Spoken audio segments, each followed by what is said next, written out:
entire city 24 hours a day using high-powered floodlights. It's just that it's so bright all the time, even in the rain. City officials say there have been 0 violent crimes since the start of the program, except for one man who vandalized the light by throwing his body off a building into it. Now let's set our crosshairs on to Mountain View, California, where Gmail servers were down for nearly 2 hours today. In an online statement, the company said, "Tremble before Google. With the mere flip of a switch, we can bring you to your knees." After reestablishing service this afternoon, Google changed its logo and released a statement saying, if not appeased with a 20% increase in Google Chrome downloads by the next vernal equinox, they will take back their generous gift unto mankind of colored conversation labeling.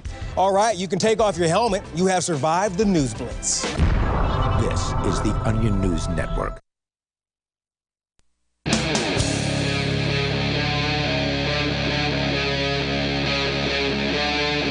Free Talk Live. Free Talk Live. Dial toll free. Bring up whatever is on your mind. If you want, you can take control of the airwaves here. Tonight with you in the studio, it's Ian. And Will. Don't forget, you can join us online over at freetalklive.com. Coming up here tonight, we'll tell you about a teenage Bitcoin millionaire and what he's recommending you give to your loved ones this holiday season. But first, Will, you're back in the co-hosting chair from last night. We never got to your story last night about Sharia, but somebody did end up, I think, calling in at the very end of the show and asking a question and being very rude. Not even Called really. Johnson fat, yo. Yeah, he didn't. How are you mad at me and you're talking trash to poor Johnson? And he didn't really even give you a chance to answer any of the questions about it either. So let's talk about that here tonight. Of course, if you want to join us, you can bring up anything you want. Our toll-free number is 855-450-FREE like freedom. We also have Skype where you may Skype into the show at Skype username LRN.FM as the battle rages on between Bitcoin Cash and Bitcoin Core, the two dominant Bitcoins. Bitcoin Core at the number 1 position in the charts and Bitcoin Cash at number 3, and not quite going to knock down Ethereum, which is the number 2, but it could if it keeps going up, and it took a bit of a tumble today. It's been interesting to watch as all of this happens as the Bitcoin Core Network's fees continue to skyrocket. I sent a transaction today, Will, over $80 in fees. Over $80. And this was a below the median cost transaction that I sent. It had a few different inputs on it, but not a whole bunch. Yeah, it almost cost me that much to send Bitcoin Gold today, which I think is funny because Really? I thought SegWit the SegWit 2 was supposed to be so much better and blah blah blah blah blah. And I had $50 transactions. That can't Bitcoin be right. Gold. Yeah, man. Wow, that's crazy. Insane. I couldn't believe it. So let's talk about Sharia. Let's for listeners that weren't tuned in last night or are unfamiliar. What is Sharia? You hear it thrown around a lot. The literal translation is the well-worn path to water. That's what the literal translation is. Okay. But the Sharia is you have 4 main schools in the Sunni thought, and each of them have different opinions on multiple issues. There are 5 foundations, and they're called the maqasid, and that is that law must protect or give you the right to protect life, your person, religious liberty, nothing that should come between you and the divine, family, life, religion, family, private property, okay, and intellect. That was the other one that I was forgetting. The intellect, the ability to think and reason. Mm-hmm. So that's the reason, the reason why you can't have alcohol is because it affects the ability to think and reason. I see. And that's the basics of it. It's a legal system that specifically states that it's meant for me as a Muslim, and not for you as a non-Muslim. There's a number of instances in the Sunnah and in the Quran where Jews, Christians, pagans have come to the Prophet Muhammad ﷺ and said, there's a disagreement, so judge between us. And the Prophet always turned them away and sent them back to their own communities and said, you have your own way and your own judges among yourselves. Go be judged by your own people. But what would happen if there was a now we're going back into the Muhammad's time here, but what would happen, because you described last night, and Davi Barker from the Muslim Agorist, he wrote a great book about it was called Voluntary Islam. Yeah. But you guys actually covered this whole like Sharia and cryptocurrencies. You covered a story he wrote about Sharia and Bitcoin like 5 years ago. Yeah, but I don't remember any of that. Yeah. So, and most of our listeners weren't there for it. Right. So let's see. So you've got the sort of different systems of governance, these different systems of law. You had the Sharia law for the Muslims. You had whatever the Christians and the Jewish folks believed in, because they all lived in relative harmony, mixed in amongst one another in this society in Medina. And so what would happen, though, if there was a disagreement between, say, a Muslim and a Christian? Then you would appoint a Jew as the arbiter. You would go and find a Jewish judge. You would find someone who wasn't from among either group, who would then be viewed as a non-biased. Okay. That makes sense. There's a famous thing, and it's actually used by a lot of the anti-Muslim types to be like, oh, well, Muhammad didn't like Jews because this thing happened where members of one of the tribes basically threw open the rear gates of the city during an attempted invasion by the Meccans. And the prophet, as the head of state, so to speak, carried out their execution. And that's the only part of the story that they ever tell you about. What they don't tell you about is the other part, which is that they were tried by Jewish tribes and Jewish laws in Jewish courts and sentenced by Jews to the execution. So it's not some grand example that the prophet hated Jews. No, it's the Jews sentenced these Jews to death because they flung open the rear gates of the city to an invading army in the middle of a military invasion. What do you expect would happen? In any society, if you undermine the society in a treasonous manner like that, I don't know, America's executed people on the suspicion of that. I mean, we've executed at least 6 people that were innocent of any crime simply because of public hysteria over the possibility that they could be guilty. Well, I've never executed anyone. I don't know if you've been involved in executions. Right. Well, they have. Yeah. This is back in the 20s. Okay. And you're talking about the American government? Yeah, the American government. The Sacco and Vanzetti, and then you had the Rosenbergs, who were later found to have not actually been involved in many of the things that they were accused of. And our government executed those people based on really nothing more than public hysteria. If you want to join us here, our toll-free number is 855-450-FREE like freedom. That's 855-450-3733. We're talking about Sharia law. We're going to get into what all this has to do with cryptocurrency here in a moment. But I thought it was important to kind of lay the foundation that there's a lot of misunderstandings about Sharia, and it has to do with people who don't want to learn anything, who just want to hate, and who get on, talk shows and get on talking head shows on television and, spout off like they know something about Sharia, but they don't. Maybe what they think they know is that there are some governments in the world who claim to be Sharia law, and that's what you have on force themselves on others. Well, that's what you have on the other end that kind of feeds all of this ignorance, is the fact that you have government endorsed scholars, quote unquote. You have these government endorsed religious leaders who make these public statements and support these kind of things because,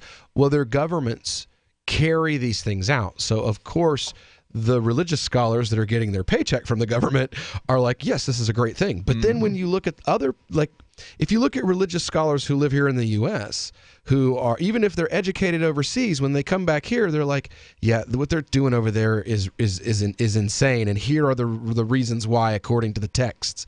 And none of that's ever really, nobody really pays attention to that. Nobody I know that's not Muslim is going online and watching hours and hours of Habib Ali videos because they're not Muslim. Why would a person who isn't Muslim watch 3 hours of my favorite religious scholar from Yemen?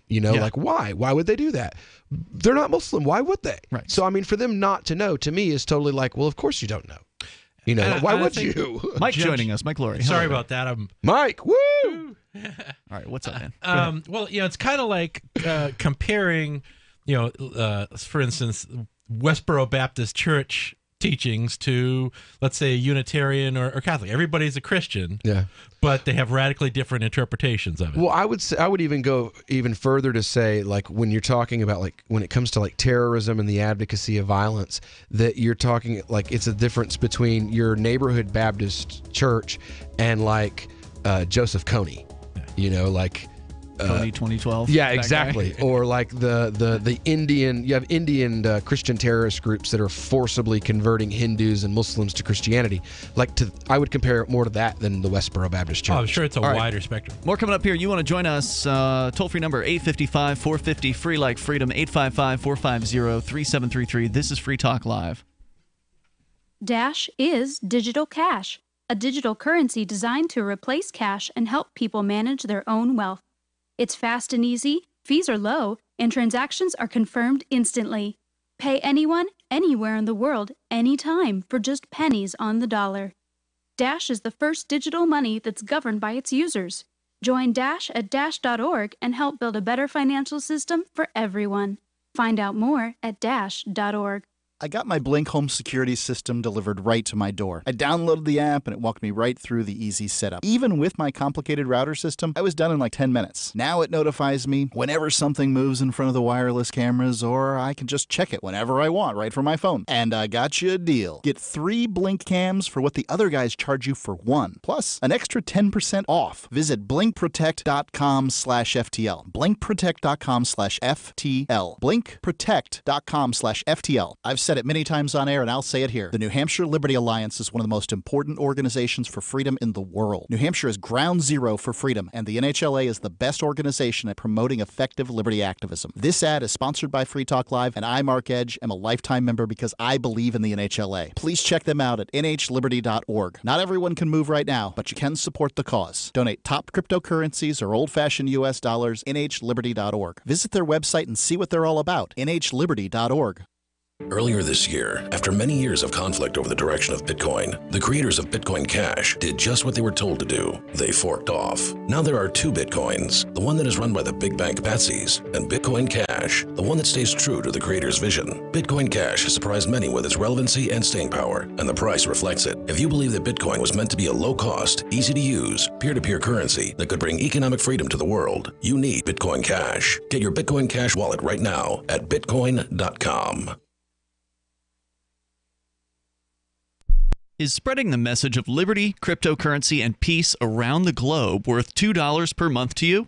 As you may already know, in addition to our internet feed, LRN.FM broadcasts on free-to-air satellite across North and Central America, as well as Sub-Saharan Africa. And we've been available on satellite for free 24/7 since 2010. The LRN.FM free-to-air satellite signal is reaching some of the most oppressive regimes in the world, and there's no doubt our ideas are making an impact. You can learn more about the channel's impact by watching the 3-minute video at fund.lrn.fm. If you'd like to help free minds globally with our ideas of liberty, cryptocurrency, and peace, you can donate as little as $2 per month via fund.lrn.fm. You can help us continue and expand our satellite broadcast to multiple continents. Visit fund.lrn.fm today, and thank you for your help. Don't forget to share the link on social media. That's fund.lrn.fm. Here's a chance to do a little activism while you're cruising Facebook, Twitter, or Google+. Between the LOL cats, the recipes, the hot girls, and the inspirational sunrise memes, Free Talk Live's posts pass by your newsfeed. Like them, comment. It gives us more exposure. If you don't see our posts, click like at facebook.freetalklive.com and then hover over it to click Get Notifications. It's an easy way to spread the ideas of liberty a bit further. I know you're busy, but you can spare that 1/10 of a calorie it takes to click on something. facebook.freetalklive.com. When you hear the word lobbyist, you probably think about greedy corporations, but not all lobbyists are the same. Some are fighting for the freedoms you hold dear. Liberty Lobby LLC is doing just that in New Hampshire, working hard to represent you, not some special interest group. You can help by going to libertylobby.info, where your contribution will give us the tools we need to ensure that your voice is heard. Visit libertylobby.info today to find out more. You can connect with the Liberty Radio Network via our Facebook page at facebook.lrn.fm. That's facebook.lrn.fm.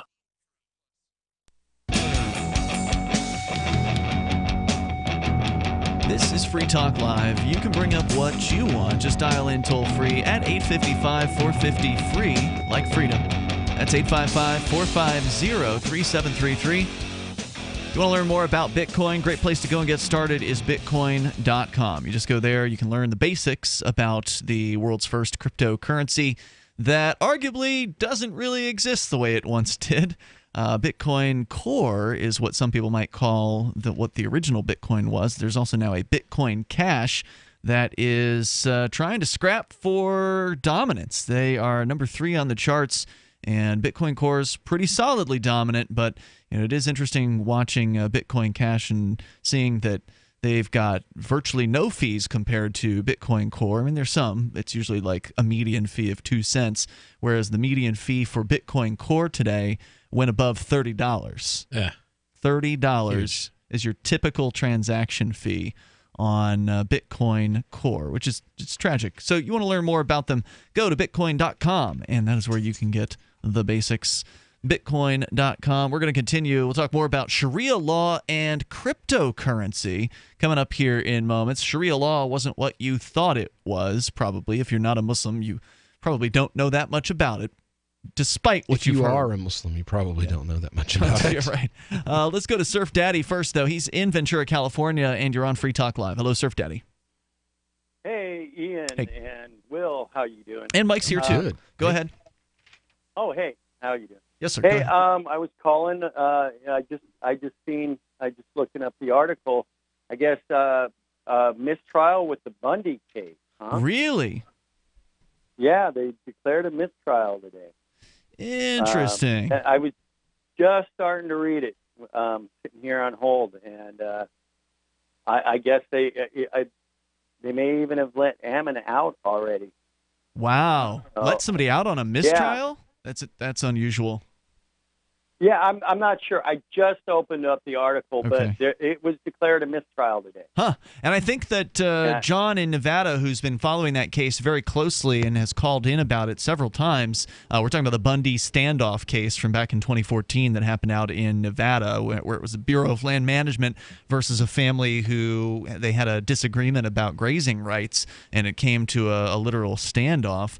He had predicted that they were going to throw the case out this week. There was a lot of he predicted with prejudice, so it's not quite as good as he predicted. But there's a lot of info about the trial that demonstrates the government was really, really trying to stack things against them. Yeah. In fact, there was an agent who came out and basically tattled on the government and how bad they were behaving behind the scenes. It was very interesting. So was there more that you wanted to share, or just letting us know of the good news of the mistrial? Well, the good news is the mistrial, but I wanted to bring up, I'm in Ventura, and we're in a disaster zone up here. Oh, is that where the fires were? Fires. Okay. Yeah. Just in our town alone, over 700 structures. Wow. Including a building in our complex, displaced 27 apartments there.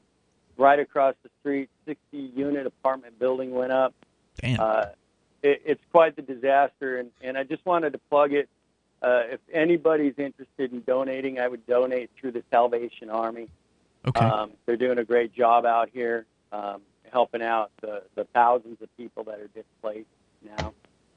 Thank you for the recommendation. Pretty amazing. And I appreciate hearing from you. Thank you, Surf Daddy, and glad you're all right out there. Thanks for the call tonight. The toll-free number is 855-450-FREE. Let's go to Stefan. He is in Ohio on Skype. Hello, Stefan. I noticed you guys were discussing Sharia law, and I actually had a few questions for Will. Okay. Sure. So sorry to interrupt. For listeners who don't know, Will is the imam of the Malik Center, the first full-time mosque to open up in New Hampshire. Just for listeners who might be just tuning in. Go ahead, Stefan. All right. Is it true that Sharia law is basically just practicing Islamic tradition? Yes and no. About 80% of Sharia covers ritual, how to eat, how to bathe, how to slaughter animals, what you can eat. how to pray, how to fast, all of those kinds of things. The other portion, it's a set of rules for the religion. Yeah, basically. Religious, ibadah is basically what it's called. It's just ritual, basically. But then you also have another portion that covers governance, which again, like I said, it has there are things that a surrounding set of principles that go around it that, I mean, I've always felt were very similar to like the Articles of Confederation originally here in the U.S., because you had basically you had Christian courts and Christian leaders and Christian economies and Christian markets, and Jewish courts and Jewish leaders and Jewish markets, and Muslim courts and Muslim leaders and Muslim markets, and pagan courts and pagan leaders and pagan markets, and they all lived together in the city, in the walls of one city, and they all had contracts. I mean, we would call them treaties, but they all had contracts between each of these groups that said, look, we won't aggress against you. Mm-hmm. And if someone outside of our walls tries to harm you, I will defend you. And in return, you do the same for me.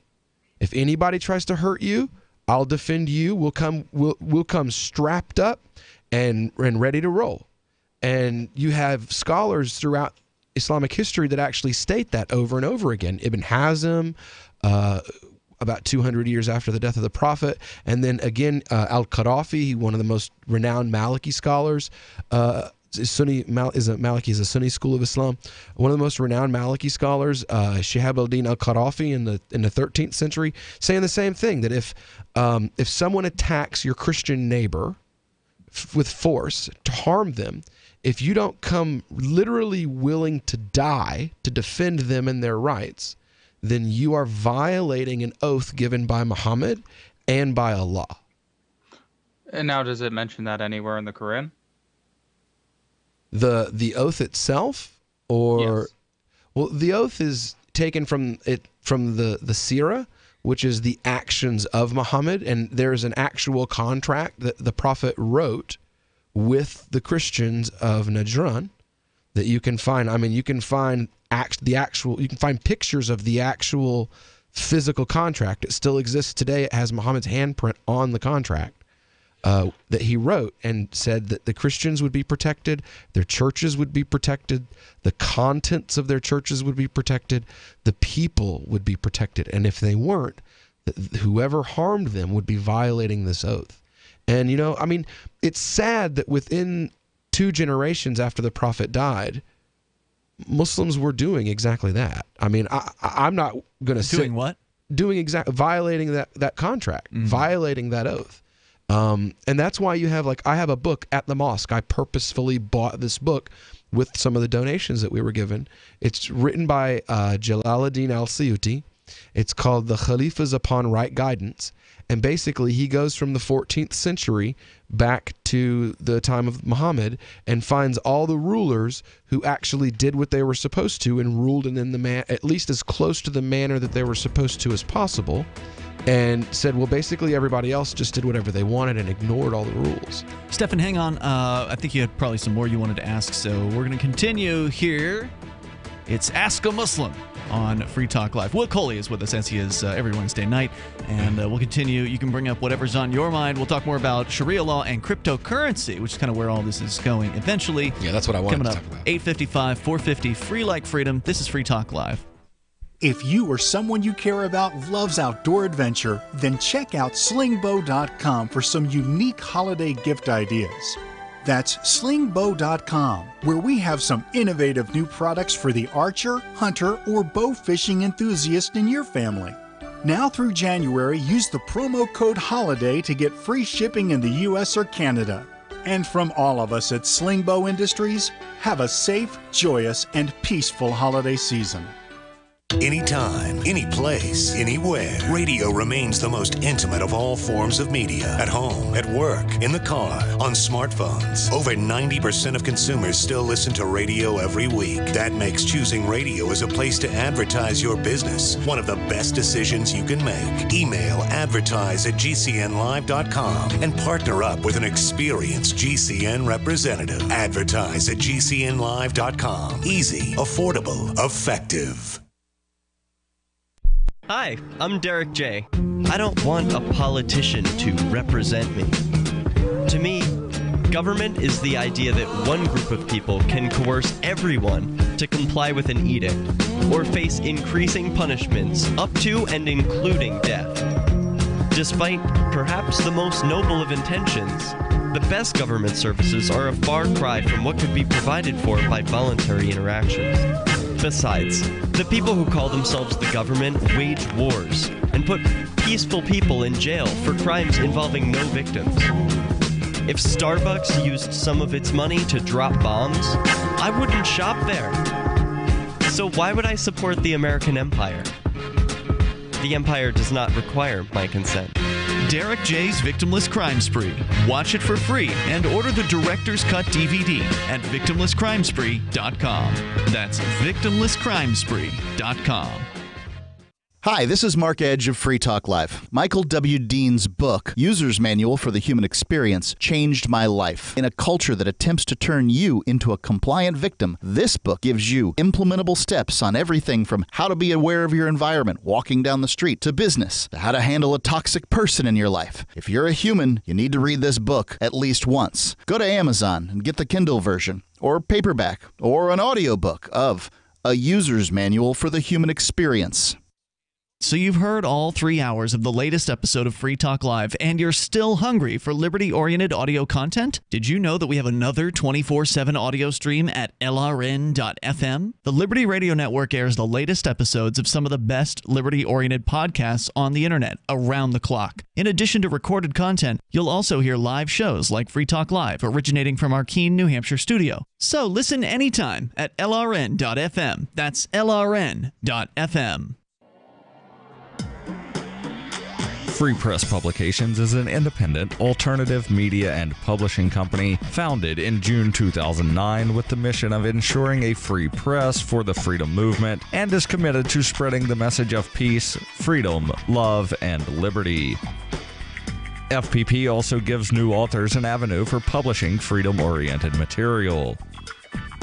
FPP brings you daily news and commentary on the website fpp.cc, as well as a daily 5-minute newscast, FPP Radio News, and weekly news, views, and commentary in the FPP Freedom Minute and Peace, Love, Liberty Radio at fppradio.com, and the monthly newspaper FPP News at news.fpp.cc. Find FPP online at fpp.cc. That's fpp.cc, as in Creative Commons. While our satellite channel is free to listen to, it's not free for us. You can help us cover our satellite costs with the chip-in on the right side of the page at lrn.fm.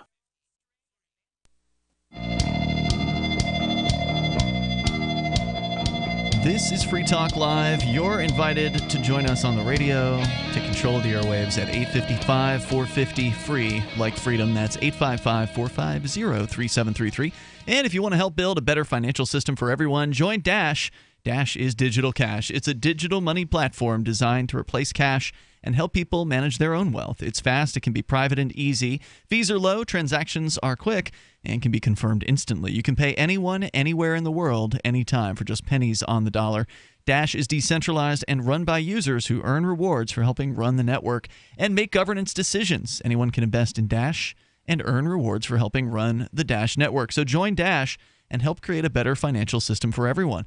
Take back control over your financial future today. Find out more at Dash.org. There's a lot of momentum behind Dash right now.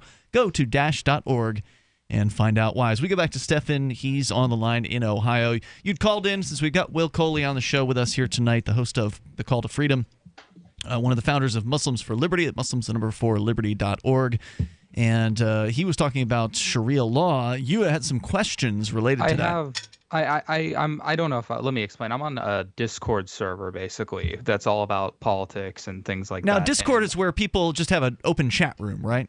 Yeah, and Discord is awesome. Like an audio chat where people just talk. You can have text chat as well. Yeah, I sit and chat with cryptocurrency developers all day while I'm working. How many people are in these Discord rooms? Oh, Jesus. Oh, this one I'm in has like over 1,000 right now. It's growing How does fast. that even? I mean, I've never actually I downloaded They're the supposed software, to but be I on never actually. individual servers, as far as I know. Each chat room. But on how do you individual have servers. 1,000 people? Like I've been in a text chat where there have been more than a couple dozen, and it's too hard to watch. So how do you do it in 1,000 Each server people? has different rooms. Like there's casual, religion. Oh, so you're saying the 1,000 people aren't in the same room? Yeah, no, that would get too serious. How And I many had people seen- are in a room typically? Okay, so like if I go to Vertcoin, right?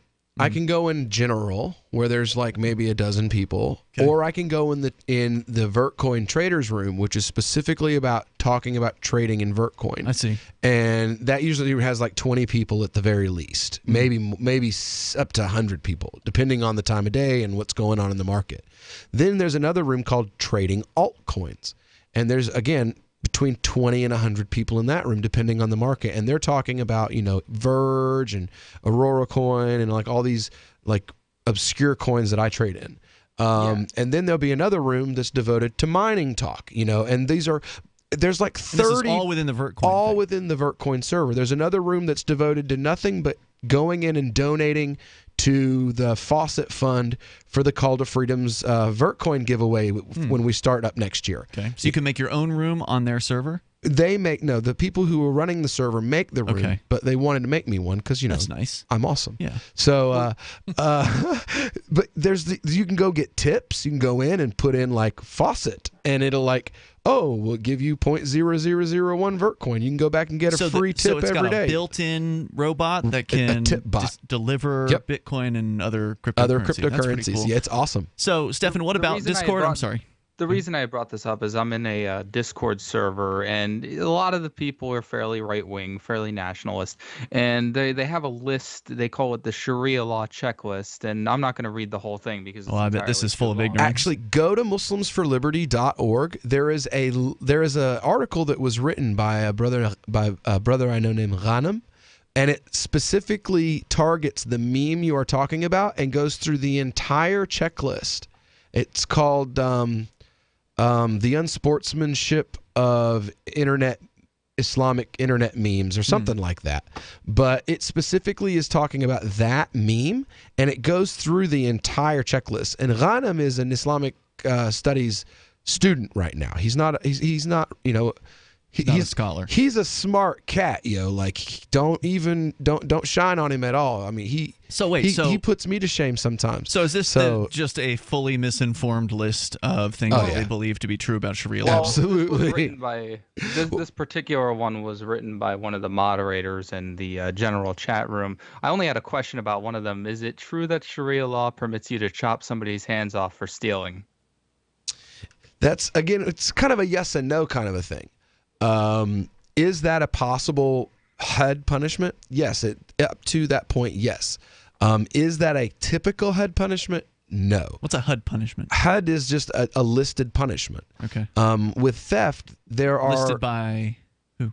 It's listed in the Sharia as a possible punishment, a capital punishment. There's a few things that go along with that, though. It has to be someone who steals for a living. Like, this is what you do. You could work. You're perfectly physically capable. Stealing a loaf of bread to feed your kid would not get you that is specifically listed as something that you can't get in trouble for. Stealing to feed poverty is specifically permitted. It says that if you stole a loaf of bread and you had no other way to feed yourself, that you shouldn't be punished. You should have to give the property back or pay for the property, but there should be no punishment, because Sharia isn't about punitive punishment. It's about making the victim whole again. It's about so what you're saying is, say I stole all of your computer equipment here, right? And I got caught and I went to court.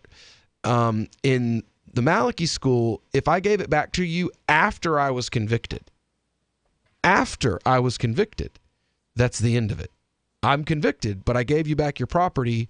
Okay, that's the end of it. What if the property's damaged? What if not having that property You have the ability to made ask for qisas. You can say, okay, well, this has been damaged, so you still owe me up to this point. Or what if that was, you took the servers out of this room, I couldn't run the network, and there's some amount of damage. Not, maybe you could return them in pristine condition, but I couldn't use them. Any damage to the person or property of another would have to be accounted for. You would have to pay for that. of you losing the equipment side, for instance, losing advertisers. So losing, full restitution. Yeah, full restitution. So what you're saying is this is a very libertarian well, it's system. a legal system that's built around making the person who was wronged whole. Which is it's a libertarian system. They're actually Ibn Masud, who was lived at the time of the Prophet. There's a saying that he has. He said, "I never saw a criminal case brought before the Prophet that required a capital punishment of some kind, that he didn't encourage the person who had been wronged to forgive that person and accept a money compensation rather than a physical punishment. The punishment that they could receive. Right. And again, like we're talking not just theft, murder. Like literally looking at a man whose brother was murdered and the murderer was found guilty and they're taking the murderer to be executed. And the prophet looks at the man and tells him, forgive him. Don't allow your anger over the fact that he killed your brother allow you to kill him in malice in the way that he killed your brother in malice. And then they'd call it off if they forgave them. If they forgave them. But there would still be a financial restitution to the family for the loss of income and the loss of that person. There you go, Stefan. That answer your question? Yeah, thanks, guys. No problem. Thanks for the call tonight. The toll-free number here is 855-450-FREE. So with all this clarification that we've done so far about the Sharia, what does cryptocurrency have to do with this? I mean, obviously, Muhammad and the folks back then would have had no vision for cryptocurrency. What are the conflicts? What are the people on different sides saying? What did you want to share? Much like in the rest of the world right now, cryptocurrency is a really big discussion among Muslim scholars today because people are coming to them. People are coming to me and they're like, hey, can I invest in this? What should I, like people don't just come to me and say, should I? The first masjid, the first mosque in the world, perhaps, to have had like almost half, at least a solid third of its budget, initial budget in cryptocurrency. Yes. I mean, how many of these Muslim groups are actually even taking cryptocurrency? Aren't you on the cutting edge? We were on the cutting edge, but that was 6 months ago. 3 months ago, before Bitcoin exploded. Right. And now, being a Muslim that's interested in, like, they've set up an Islamic Islamic finance and cryptocurrency leadership summit in London this last week. And you've got state-sponsored scholars in Turkey and Saudi Arabia weighing in. You've got independent scholars who are outside of the state weighing in, and of course, who's going to be on the side of Bitcoin and who's not. Let's talk about it. Coming up here in moments. You can share your thoughts with us as well at 855-450-FREE like freedom. It's Free Talk Live. From the second letter of Captain Mark. Any pirate knows that commerce is communication. Markets condense oceans of information into a single price. Innovations in communication are circumventing the scrutiny of the crown. This signals a change in the coin of the realm. The crown uses digital currency to surveil, censor, seize, and destroy wealth at will, so pirate currency must protect us from this weaponized money. We need to move funds further, faster, cheaper, and without third-party observation, basing decisions on an accelerating flow of information. So pirates require nearly instantaneous transactions with no arbitrary limits on volume or artificial influences on fees. Most importantly, a pirate currency must preclude centralization. Otherwise, it will become another link in our chain to the crown. A superior currency will result in the obsolescence of the coin of the realm and the extinction of the crown itself. Trade above the grid. Join us at pirateswithoutborders.com. Guys, wouldn't your wife or girlfriend love it if you treated her to the very best this Christmas? Well, you can, and you don't even have to go out of your way. We're talking about the world's softest pajamas, available exclusively at Pajamagram.com. That's Pajamagram.com. Created by a team of dedicated pajama experts, the world's softest pajamas are lighter than a cloud, softer than a bunny, like cashmere, only better. She'll love the way the world's softest pajamas feel, and you'll love the way they look. More than a gift, they're a feeling, an invitation to relax a little longer. The world's softest pajamas are available only at Pajamagram.com. Visit today and give her a gift that keeps on giving, to both of you. Plus, you don't even have to wrap because every Pajamagram includes free gift packaging and Christmas delivery is guaranteed. So visit pajamagram.com or call 1-800-GIVE-PJs. On Free Talk Live, we're bringing people to the ideas of liberty every day. From wrestling superstars like Glenn Jacobs. You guys really are having an impact, I believe. Like I said, a lot of where I am now is due to listening to Free Talk Live. You changed my mind on some very important issues years ago. To random people tuning in on the radio. I was kind of stuck in the left-right paradigm. I heard your show by chance on a Saturday night. From there, I went on, joined the Free State Project, and become an amplifier. So, I mean, that's really the reason why I amp is because I know that if it wasn't for you guys being on as many stations as you are, I never would have found the ideas of liberty. Your amp will directly change more lives by getting Free Talk Live in front of people looking for talk radio online and on the air. When you amp Free Talk Live, you get perks like access to the AMP-only Facebook group and AMP podcast. Visit amp.freetalklive.com. LRN.FM is proud to announce our official listening apps for Android and iOS devices. Now you can easily tune into our streams anywhere, anytime on your smartphone or tablet. Just visit apps.lrn.fm or search for LRN.FM in the Android or Apple app stores. Please download, rate us 5 stars, then share the link on your social media and let your friends and family know how you're listening to LRN.FM. Download it now, free at apps.lrn.fm. How many lawyers does it take to change a light bulb? None. They'd rather keep their clients in the dark. There are too many lawyer jokes to count. However, there are some lawyers with more noble intentions. At the Institute for Justice, we bring the light to our clients. We are a non-profit public interest law firm with clear values and principles. At IJ, we fight for those whose most basic rights are denied by the government. Visit our website today at ij.org. Help get LRN.FM into more ears. Visit promote.lrn.fm for a free bumper sticker, flyers, banners, graphics, and more. Promote.lrn.fm.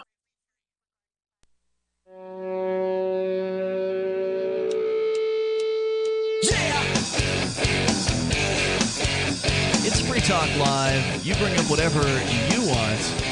The toll-free number for you to do that is 855-450-FREE, like freedom. That's 855-450-3733. And joining you in the studio tonight, it's Ian, Mike, and Will. So don't forget, if you support Free Talk Live, you want to help get behind what we're doing here, then please join us as an amplifier over at amp.freetalklive.com. All you have to do is get signed up with PayPal or credit card, or you can use Bitcoin Core over at, again, that's amp.freetalklive.com. You get perks like access to the AMP-only call-in lines, the AMP-only podcast, the AMP-only Facebook group.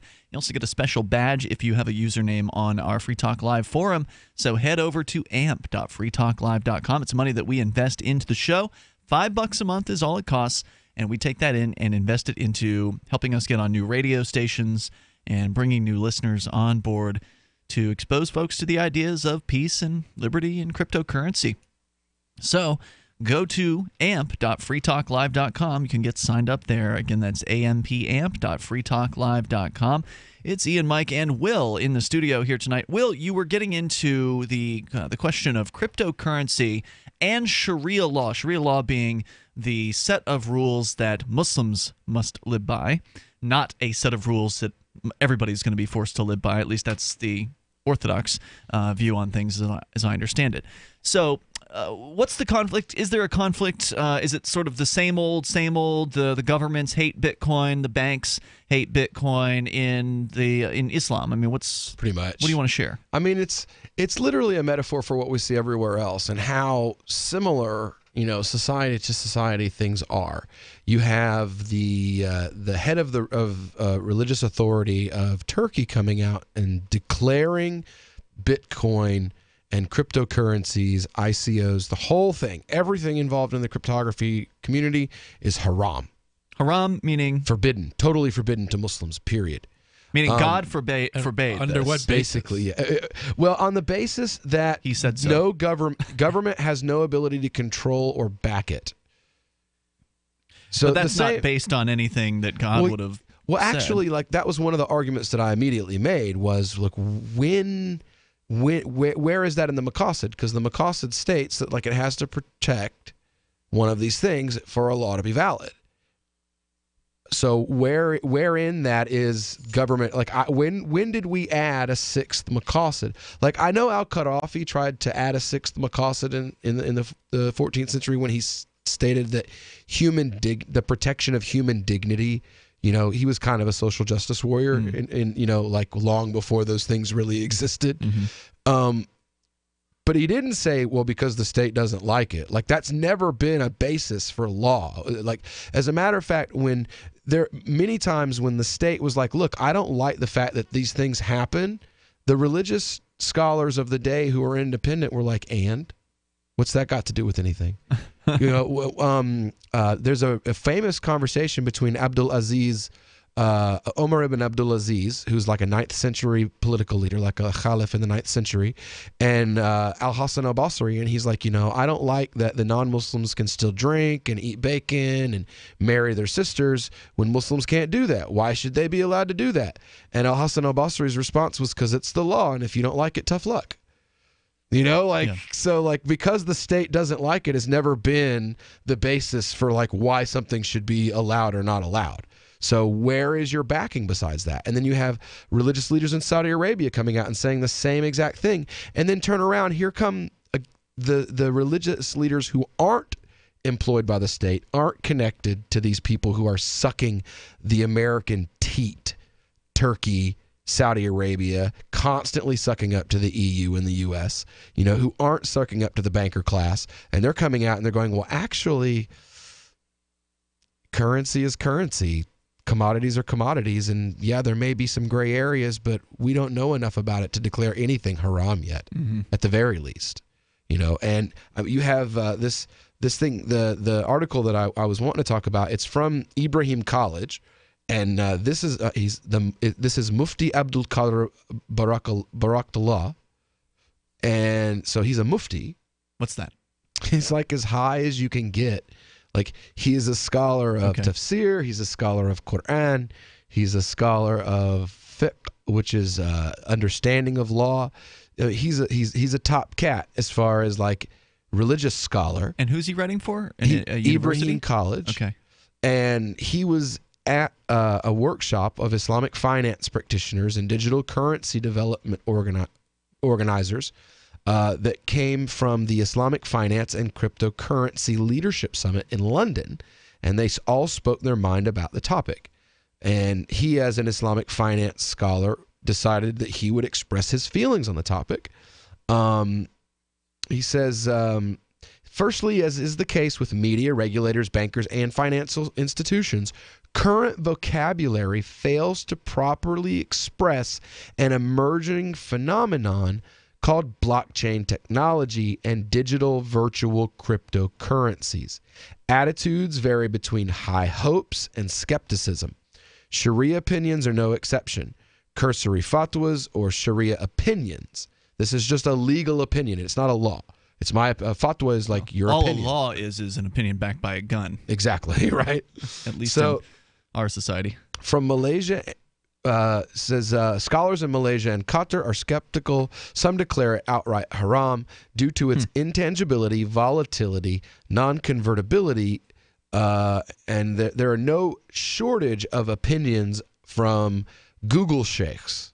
You know, like just Google Sharia and cryptocurrency, and you can find 1,001 of these like Yahoo imams giving their opinion, and like you don't even know who they are. Like they're just some anonymous imam with it's God knows who it is. You know, like Islam Q&A kind of stuff. It says many scholars are comfortable with treating a cryptocurrency as being on par with fiat currency notes and coins. Those include IslamWeb.net, fatwa number 251,170. And 11,074. So like they've been talking about cryptocurrencies for a long time. I introduced them to the topic, and Davi introduced them to the topic like 5-6 years ago. So, you know, this has been a conversation, and Davi and I have kind of tried to lead this conversation, but, you know, because I'm not at that level yet, people will come to me for opinions, but they don't really Like they're not going to publish my opinion anymore. Sure. But unlike this cat, because he's, it says here, this is the Dr. Munzer of the Qatar Faculty of Islamic Studies. He's an enthusiast, declares it to be akin to compatibilities and the principles of Islamic Sharia and more suitable to He says it's compatible. Not only is it compatible, that it's more suitable to Islamic modes of finance, such as Blossom Finance, a microfinance firm based in Indonesia, founded by Matthew J. Martin.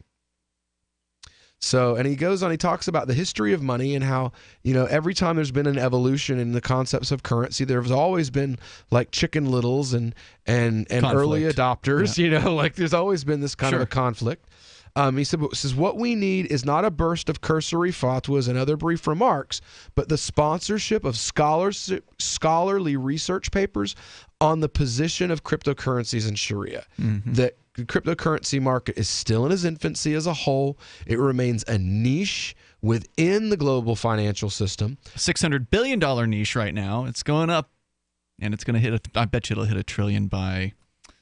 He says, I wholeheartedly January. support all such endeavors to advance the scope and reach of a new phenomenon, such as virtual cryptocurrency. This is the Mufti. I wholeheartedly support all such endeavors to advance the scope and reach of this new phenomenon, such as virtual and cryptocurrencies based on blockchain and the next wave of innovative Islamic banks to come. Cool. So, I mean, you've got people that are independent of the government who are actual researched big scholars, have spent 20, 30, 40 years of their life learning this stuff. And then you have the guy who works for the government that this undermines. Yeah, the central bankers hate cryptocurrency. People with power are always going to resent anything. Right. It's the usual suspects, just, different shade of skin, different, place where they were born. Different That's all. costume. Yeah. Different version of the shirt and tie. Right. Yeah. That's it. Same old story. If you want to share your thoughts with us here, the toll-free number is 855-450, free like freedom. Gareth Jenkinson, reporting over at Cointelegraph.com on Eric Finman. He's now 18 years old. But back in 2011, he would have been a lot younger at that time. And it was his birthday, it was a cash gift that was given to him from his grandmother at that time. She gave him $1,000, and he went right ahead and invested it all in Bitcoin at $12 per Bitcoin. And I bet everybody said, "What the heck are you doing? What are you doing? What are you You're doing, crazy. Kid? Put it into something useful." Right. We'll tell you more about it coming up Wasted here. that money I gave. 855-450, free like freedom. What happened with Eric Finman, and what does he say that you ought to do? It's Free Talk Live. It's about time something new came along for better selling and buying online. And I found it. What now, Marge? It's buysellmakeoffer.com. Never heard of it. It's a brand new company. That's why you've never heard of it. It's the newest and best way to sell any products online. I did all the research. Sell my car? Yes. Our home? Yep. My golf bag? Your golf clubs. All of them. How about your purse collection hoard? Hey, now. You said any product. Right. I did. We get 30 days free. Really? Packages starting from only $9.95. And buysellmakeoffer.com will never charge item fees ever. Never. And this is cool. Listen to this. You can even use Skype or video to show your items. That's cool. Yes. All we have to do is go to the website, sign up, and then load our stuff to sell. I love this site. Buysellmakeoffer.com. Buysellmakeoffer.com. You got it? Buysellmakeoffer.com. Buysellmakeoffer.com. Better selling, better buying. Radio is the most personal of mediums. I exist right now in your head. If you listen to Free Talk Live regularly, you know me. Free Talk Live is on more than 160 radio stations around the U.S. and has been downloaded on every continent around the world. Hundreds of thousands of listeners with ad packages from $600 a month to $6,000 a month. Imagine what we can do for your business, project, website, or idea. Email me, mark@freetalklive.com. There are lots of ways to listen to Free Talk Live. Our podcast has been around since podcasts began, and now the FTL feed is loaded with content besides our full show archives. Did you know that we make it easy for you to customize your podcast subscriptions? We have different feeds, one that includes only our full shows, one with just the Daily Digest, and one with just the Edgington Post. You decide what you listen to. It's quick and easy to customize your feeds at feeds.freetalklive.com. That's feeds.freetalklive.com. You're listening to the live edition of Free Talk Live. Hour number 2 is next after the news here on the Liberty Radio Network at LRN.FM. From Keene, the Shire, the Liberty Media capital of the world, this is Daryl W. Perry, host of FPP Radio News for Wednesday, December 20th, 2017. Silver is trading at $16.21 per ounce. Gold is valued at $1,265 per ounce. Bitcoin is trading at 5.3 cents, and the average price of Bitcoin is $17,690.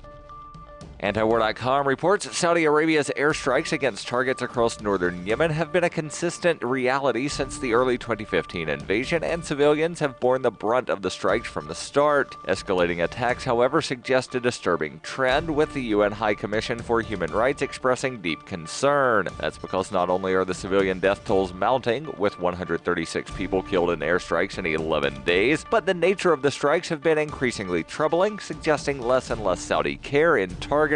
One strike hit a hospital in Hodeidah, while another hit a carload of women returning home from a wedding. Still another hit a TV station. The biggest problem, however, was the December 13th strike against a prison in Sana'a. The UN assessed 43 killed in the Saudi attack on the prison, and every single one of them was claimed to have been loyal to pro-Saudi forces. UN spokesman Rupert Colville said this was probably a mistake and that they weren't intended to kill prisoners from their own side. But they did, and they killed a lot of them. The fact that bombing a prison full of allies would kill some of those allies should not have been lost on the Saudis, and further adds to doubts about Saudi targeting in general. For over 40 years, Roberts & Roberts Brokerage has been a trusted source for buying and selling precious metals. Gold, silver, platinum, and palladium. They don't feed the banks. They're Bitcoin preferred and have removed the minimum purchase amount for all orders paid in the digital currency. Call Roberts & Roberts Brokerage today for knowledgeable advice on buying and selling precious metals and a forward-thinking approach to new technologies. 800-874-9760 or visit online at rrbi.co. UPI reports the Securities and Exchange Commission has suspended the trading of the crypto company over concerns of potentially manipulative transactions in the stock of the company offering services linked to Bitcoin. Trading of the stock, which has dramatically soared as the price of cryptocurrencies has risen, was suspended on Tuesday until midnight January 3rd, according to the U.S. regulatory body in a release. The stock price is worth more than 200 times what it was 3 months ago. The SEC said in a release, the commission temporarily suspended trading in the securities of the crypto company because of concerns regarding the accuracy and adequacy of information in the marketplace about, among other things, the compensation paid for promotion of the company and statements in commission filings about the plans of the company's insiders to sell their shares of the crypto company's common stock. Questions have also arisen concerning potentially manipulative transactions in the company's stock in November 2017. The company, which it says offers a portfolio of digital assets, technologies, and consulting services to the blockchain and cryptocurrency markets, was incorporated in March and went public in June by acquiring Crow, a developmental stage fitness apparel company primarily for sports bras. The little-known company, based in Malibu, California, is worth $11 billion. The stock last traded for $575 per share on NASDAQ on Monday. It closed at $22 on December 4th, and its highest price was $642 on December 11th. The company had announced plans for a 10-to-1 stock split last week. CEO Mike Puthri said in a release last week, "We encourage everyone to be cautious and judicious when considering the purchase of our stock. There are a lot of companies taking advantage of the euphoria associated with this space, and we do not want to be associated with them. We want people to pay attention to the business we are building, not the hype of a stock or the cryptocurrency world." Other small companies linked to cryptocurrencies have seen their stocks surge dramatically as well. SEC Chairman Jay Clayton said the world's social media platforms and financial markets markets are abuzz about cryptocurrencies and initial coin offerings. A number of concerns have been raised regarding the cryptocurrency and ICO markets, including that as they are currently operating, there is substantially less investor protection than in the traditional securities market. The SEC has yet to approve listings and trading any exchange-traded products holding cryptocurrencies or other assets related to cryptocurrencies. Clayton also noted that significant trading of Bitcoin may occur on systems and platforms outside the U.S. jurisdiction. You can support FPP Radio by shopping online. Every purchase you make from one of my affiliates at shop.fppradio.com helps fund FPP Radio. That's shop.fppradio.com. This has been FPP Radio News. Online at fppradio.com. The zebra of the plains is perpetually hunted by a myriad of merciless predators. With no purpose other than to feed monsters, the zebra spends its entire life standing around awaiting a violent death. They are nature's ultimate prey.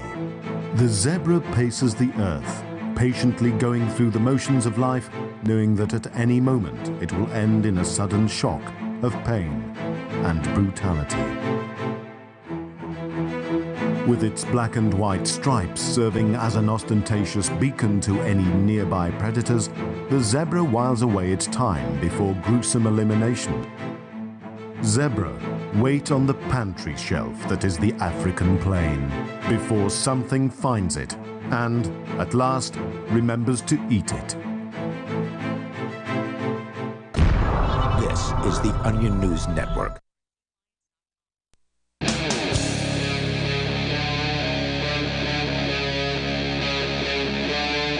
Free Talk Live. It is Free Talk Live, and you can join us right here toll-free at 855-450-FREE, like freedom.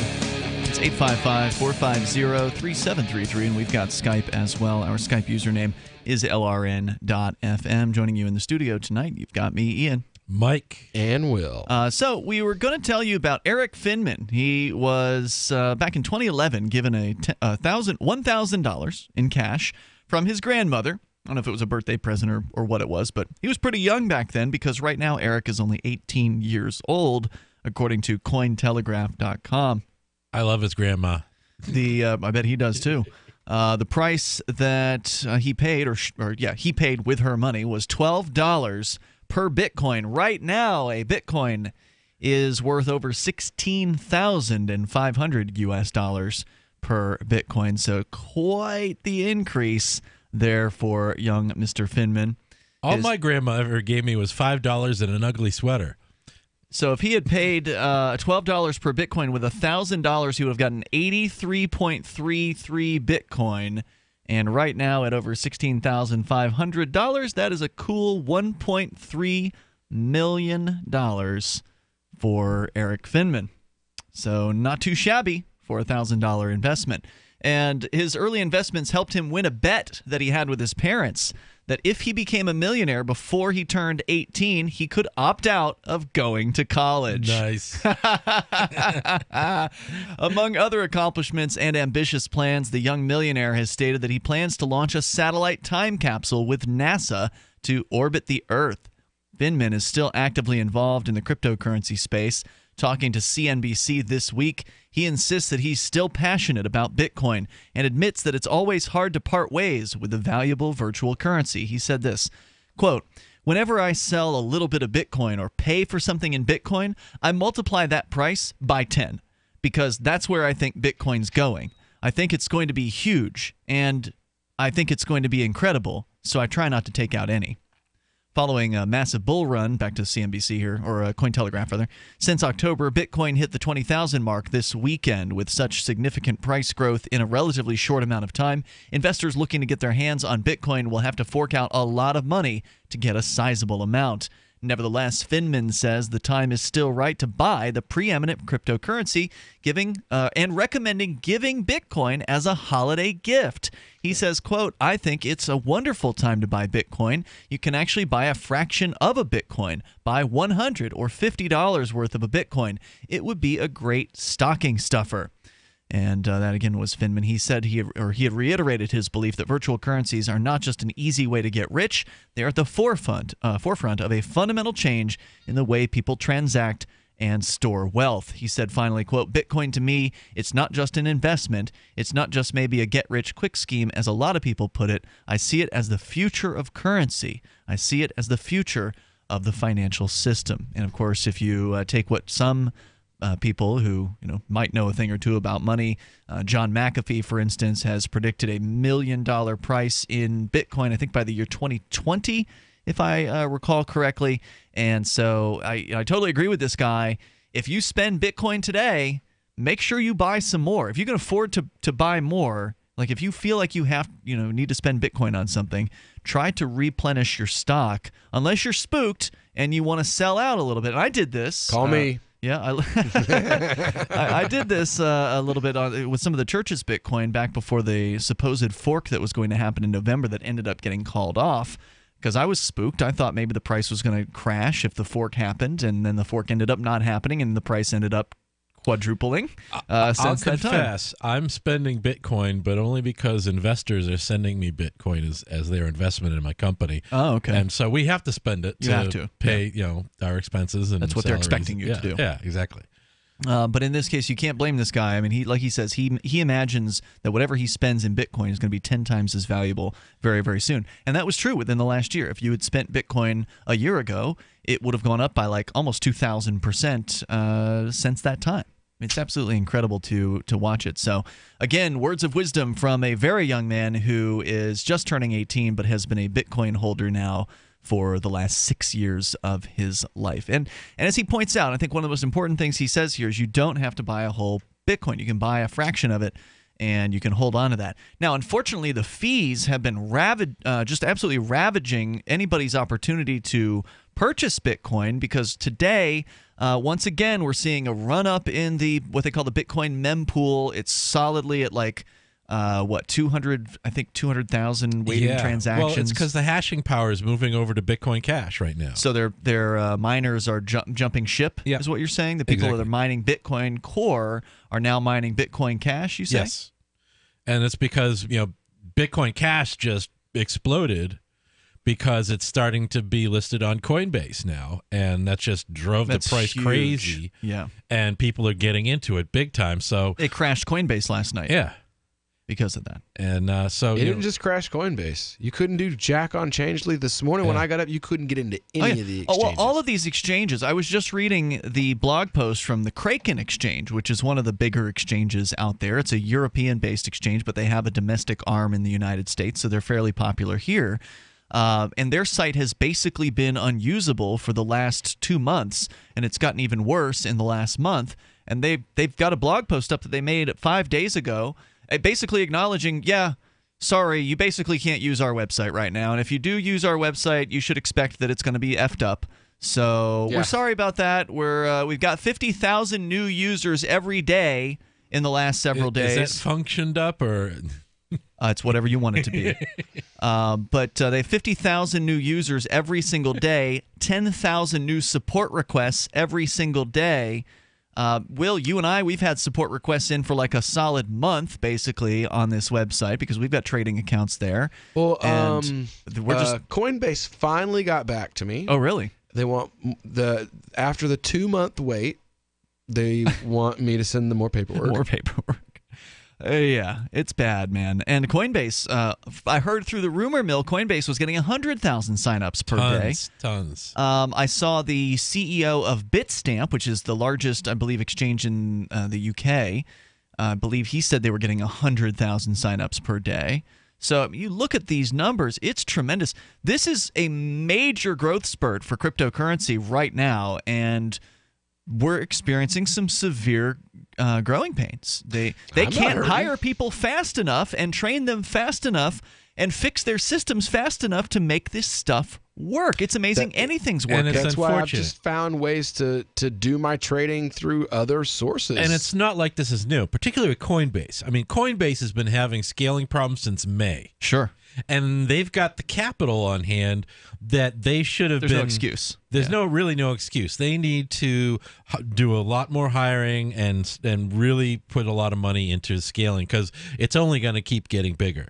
Oh, yeah. And now that, like you said, they added Bitcoin Cash, there's been a tremendous on-ramping of people who want to get in there and either sell their Bitcoin Cash or buy Bitcoin Cash, because it's at almost all-time highs, I think, right now, as far as the U.S. dollar price is concerned. And now that Coinbase has added Bitcoin Cash, that means that Bitcoin Cash can be turned into actual dollars directly now. Absolutely. Rather than having to convert it to, say, Bitcoin or Litecoin or Ether. Yeah, I can point my Shift card at Bitcoin Cash wallet now, so it's like super. Yeah, that is so cool. And, these are things that are just now starting to take hold. What's it going to look like in another few weeks? Who's going to come on next? What's the next big Bitcoin Cash announcement? We don't know. But we'll certainly let you know when we hear about it. Let's go, meanwhile, to David in San Francisco, listening online. Hello, David. Yeah, hold on. I heard this. Yes. Can you hear me okay? Yes, a little loud, but that's not your fault. I think our board op turned you down a bit. Go ahead. All right, good. Yeah, I was reading an article, I believe it was in Forbes yesterday, or a couple of days ago, talking about Bitcoin with the amount of energy that it produces or it requires. They were talking about how many coal-fired plants in China that it takes to run. Yeah, a lot of that stuff. We actually had an interesting story about that, David. A lot of it is really blown out of proportion. What we found out was that Bitcoin mining was like a fraction of the energy that's used to actually mine gold, like a fraction of a fraction of And it. those numbers about Bitcoin are actually exaggerated. Yeah. So you can't believe everything you read. Thanks for the call tonight. The toll-free number here is 855-450 free like freedom. That's 855-450-3733. Plus, think about all the electricity that all the banking systems of the world use. That's incalculable. More coming up. This is Ed Lukasevic. And Cindy Lukasevic at Dinovite. This year, whenever you order a 90-day supply of Dinovite for your dog, we'll send you a free sample of one of the other doggy things we make. Like Lico Chops, Super Mega Fish Oil, or Doggo Suds Shampoo. What's on your dog's wish list? We'll offer a different freebie each week at Dinovite.com. Don't you just love the sound of healthy, happy dogs? Dinovite is nutrition. Dinovite for life. DINOVITE.com. Do you want to help build a better financial system for everyone? Join Dash. Dash is Digital Cash, a digital money platform designed to replace cash and help people manage their own wealth. It's fast and easy, fees are low, and transactions are confirmed instantly. Dash is decentralized, run by users who earn rewards for helping run the network and make governance decisions. Dash is set up to succeed where other platforms have failed. Give it a try at Dash.org. Help people take control over their financial future today. Find out more at Dash.org. I got my Blink home security system delivered right to my door. I downloaded the app and it walked me right through the easy setup. Even with my complicated router system, I was done in like 10 minutes. Now it notifies me whenever something moves in front of the wireless cameras, or I can just check it whenever I want right from my phone. And I got you a deal. Get 3 Blink cams for what the other guys charge you for 1, plus an extra 10% off. Visit blinkprotect.com/FTL. blinkprotect.com/FTL. blinkprotect.com/FTL. Shop online and support Free Talk Live. Every purchase you make at shop.freetalklive.com helps spread a message of liberty. From shop.freetalklive.com, you can shop at places like Walmart, Newegg, Amazon UK, Amazon Canada, Omaha Steaks, HostGator, and more. Plus, you can get discounts on web hosting, legal documents, or pretty much anything using saveatpurse.com. Just bookmark the link and help Free Talk Live while shopping online. Thank you for shopping with shop.freetalklive.com. The Free State Project has reached its goal of 20,000 liberty lovers who've pledged to move to New Hampshire and get active to achieve liberty in our lifetime. Perhaps you're trying to figure out what part of New Hampshire should be your destination. If so, consider Keene. You'll find more than 150 reasons to move to Keene at move.freekeene.com. Keene is famous for its historic, publicity-generating activism, as well as being the liberty media capital of the world. It's home to freekeene.com, New Hampshire's destination for liberty activism, news, and opinion. For years, we've been compiling over 150 reasons to move to Keene at move.freekeene.com, where you'll learn about some of what's happening here and what makes Keene a great place to live. If you love liberty, you'll probably enjoy anywhere you end up in the Shire. But do your due diligence first. Please visit move.freekeen.com for the full list of over 150 reasons to move to Keene. That's move.freekeen.com.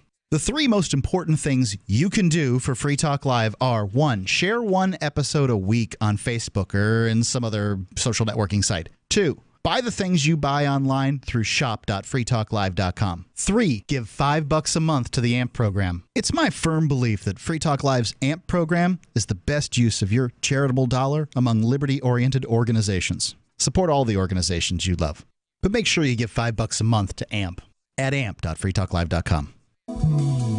This Your Family Today tip is brought to you by Nestle Toll House Morsels, helping you create special moments and memories your family will cherish forever. Visit us at tollhouse.com. You may bake for birthdays and holidays, but why stop there? Sweeten up the rest of the year by designating monthly dessert days. Treat your family to one of their favorites or surprise them with something new. Either way, you'll create a tradition everyone will love. For more tips like these, visit us at parenthood.com/yourfamilytoday. This is the Liberty Radio Network, broadcasting the latest liberty-oriented audio content 24 hours a day at LRN.FM.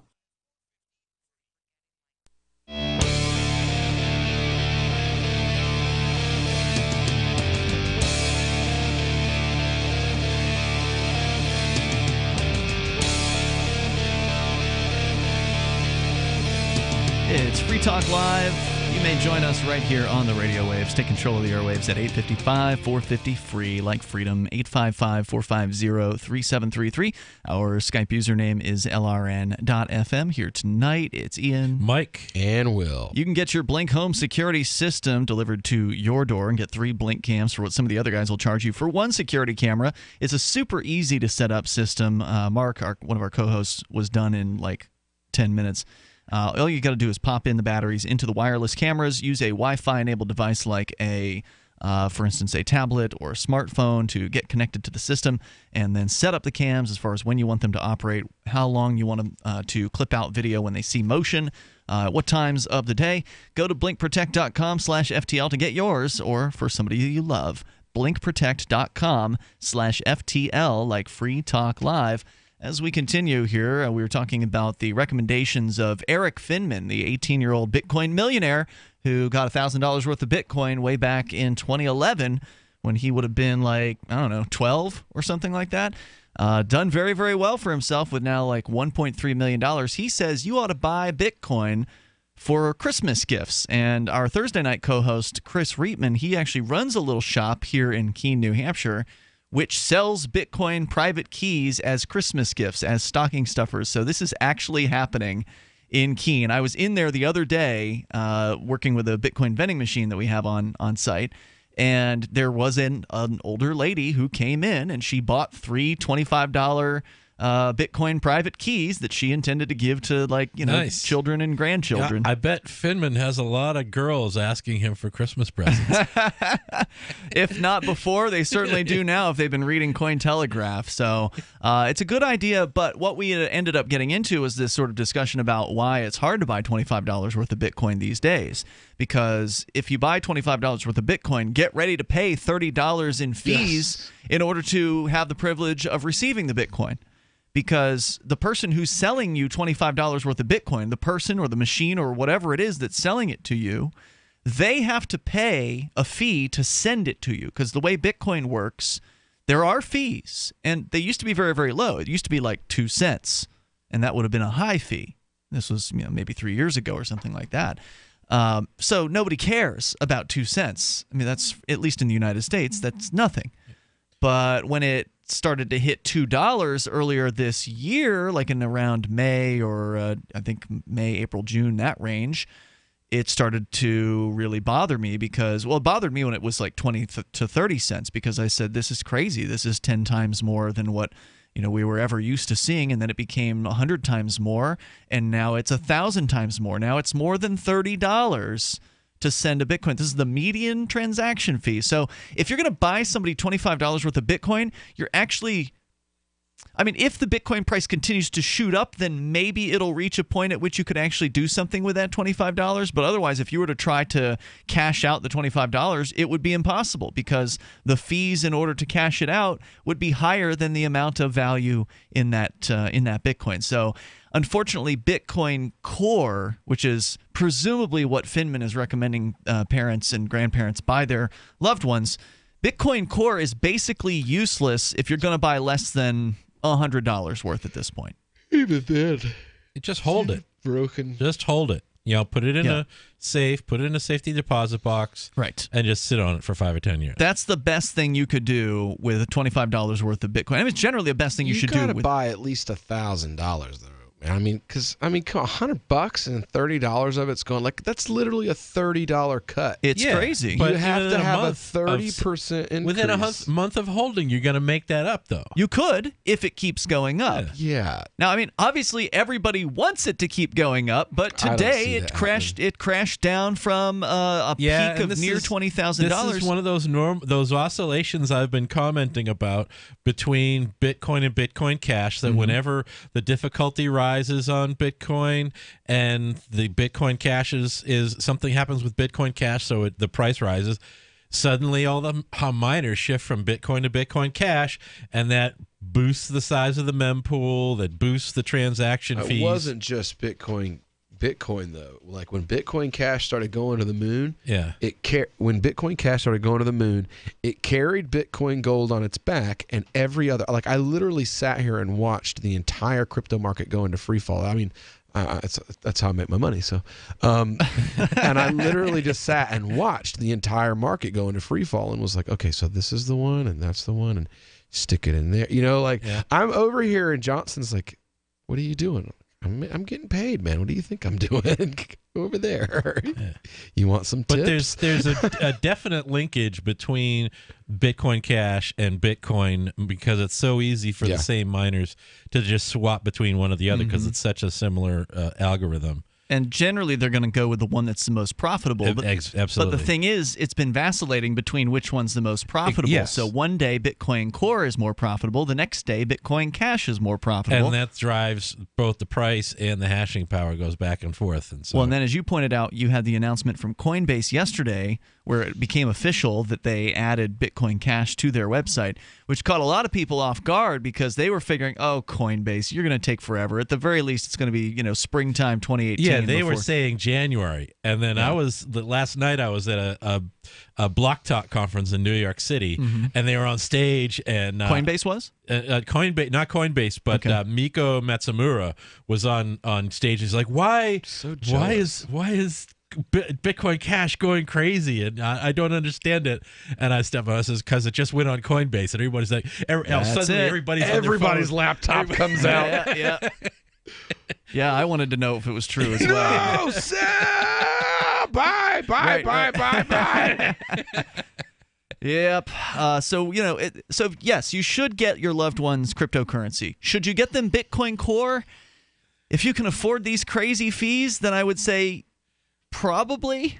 I mean, I'm not an investment advisor, so I can't tell you what to do. But you got to understand that the next, it could go down. The price could go down. Maybe it will never hit 20,000 ever again, or maybe it'll blast through 20,000 and we'll be at 100,000 by the end of January. I think you're going to see anything's possible.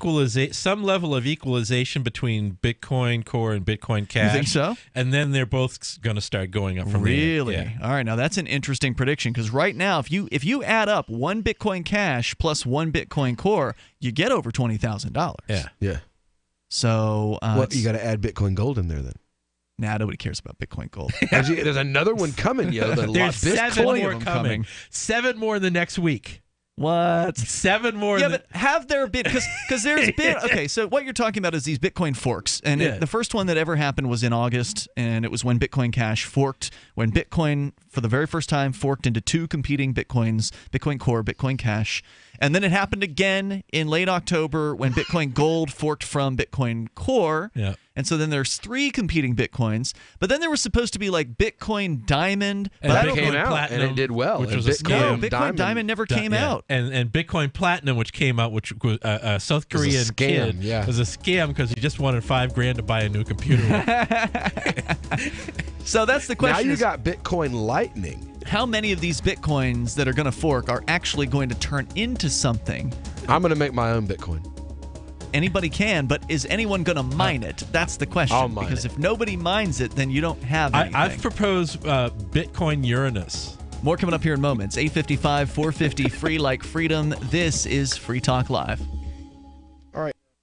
Frustrated trying to get business capital? Want to take the slow process and rejection out of the equation? GCNLoans.com removes the slow, irritating approval process. Instead, get quick, simple funding. Powered by David Allen Capital, 80% of our pre-qualified clients are approved in days. Pre-qualify at GCNLoans.com and get your money this week. It's that easy. GCNLoans.com. That's GCNLoans.com. Want revenge on the common housefly?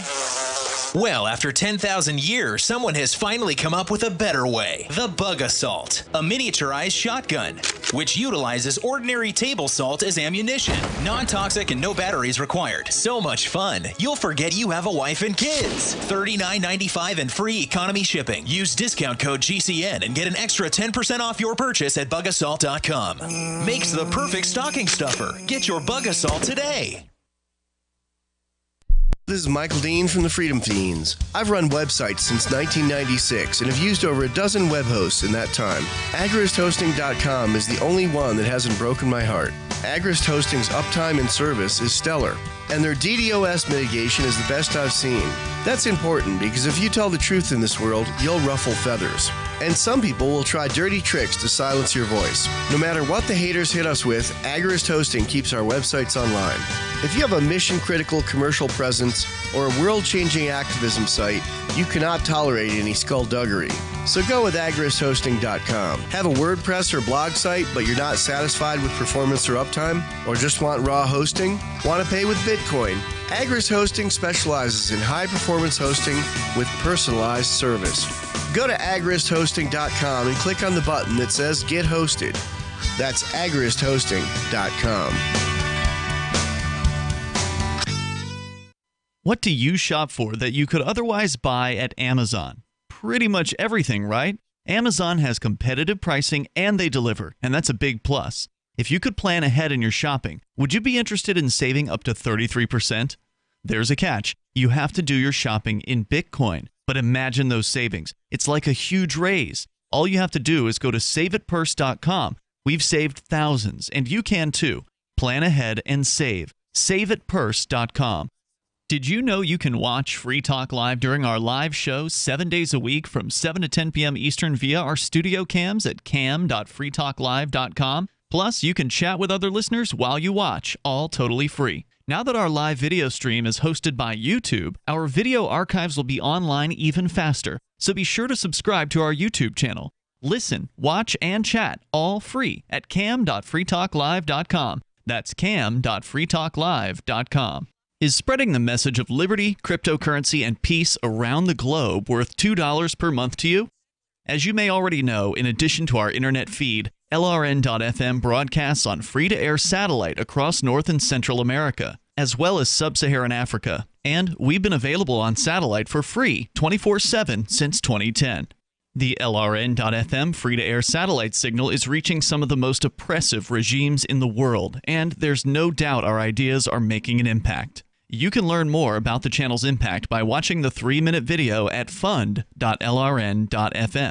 If you'd like to help free minds globally with our ideas of liberty, cryptocurrency, and peace, you can donate as little as $2 per month via fund.lrn.fm. You can help us continue and expand our satellite broadcast to multiple continents. Visit fund.lrn.fm today, and thank you for your help. Don't forget to share the link on social media. That's fund.lrn.fm. You can sign up to receive the latest about the Liberty Radio Network via our email updates at updates.lrn.fm. That's updates.lrn.fm.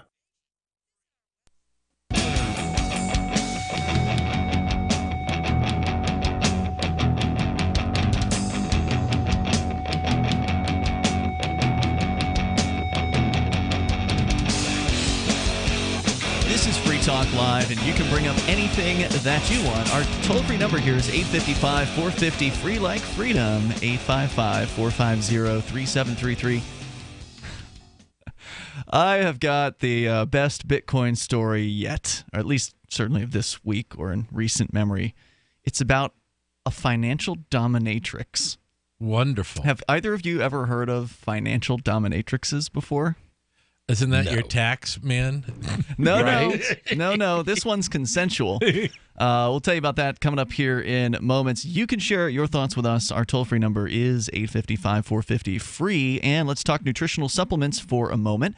Over 60% of Americans take one, and for good reason. Nutrient depletion of our soil, coupled with dependence on processed foods, has left most people deficient in essential nutrients. But where do you start? If you visit a naturopath, you'll likely be told a cheap vitamin mineral supplement doesn't cut it. You'll also need probiotics, enzymes, antioxidants, and other nutrients. By the time it's all said and done, you're buying 5 bottles of product and spending $150 per month. If that's a situation you've experienced, then you need to know about Whole Food Multi-Complete. For 15 years, Whole Food Multi-Complete has been quietly providing what the big guys won't, the perfect blend of supplements in a single product. They've taken the expense and complexity out of following a complete supplement program. So visit simplifymysupplements.com to learn more and enter coupon code FTL, like Free Talk Live, to receive 10% of your order every time you order. Your satisfaction is guaranteed or your money back. And they do take Bitcoin, so if you want the Bitcoin option, you'll have to email them. Go to simplifymysupplements.com. And again, don't forget to use coupon code FTL, whether it's on their order form or via email, to let them know you heard about it from Free Talk Live and save 10%. As we go to John in Nevada, you're on Free Talk Live with Ian, Mike, and Will. Hello, John. Hi, guys. Hey. I'm in Las Vegas for the Bundy trial, and the big development today is that it was declared a mistrial for prosecutorial misconduct. Wow, so you were right in your prediction. We had a guy call earlier to mention that it was a mistrial. You had predicted that the case would be thrown out. I think you predicted with prejudice, which isn't quite what happened. But regardless, this is going to obviously make the prosecution have to rethink its approach if they want to even try again, which I presume they will, because it's the federal government and it's not like it's any skin off their back. Now, who was in this case? Was this just Ammon Bundy or who? Now, this is the biggest case. It's with Cliven Bundy, Ammon Bundy, Ryan Bundy, and Ryan Payne. Also, Pete Santilli was originally in the slate of defendants, but fled out to time served.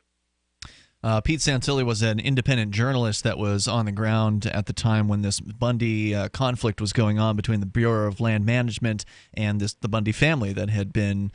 They raised cattle, and they had a disagreement with the BLM about cattle grazing rights, and that's ultimately what led to this standoff. These folks had had enough of being pushed around by the BLM, and we've seen juries being pretty kind to the Bundys and their associates in both the situation in Nevada and also out in the Malheur Federal Wildlife Refuge, which some of the Bundy's sons were involved with that standoff back in, I think it was early 2016 or 2015.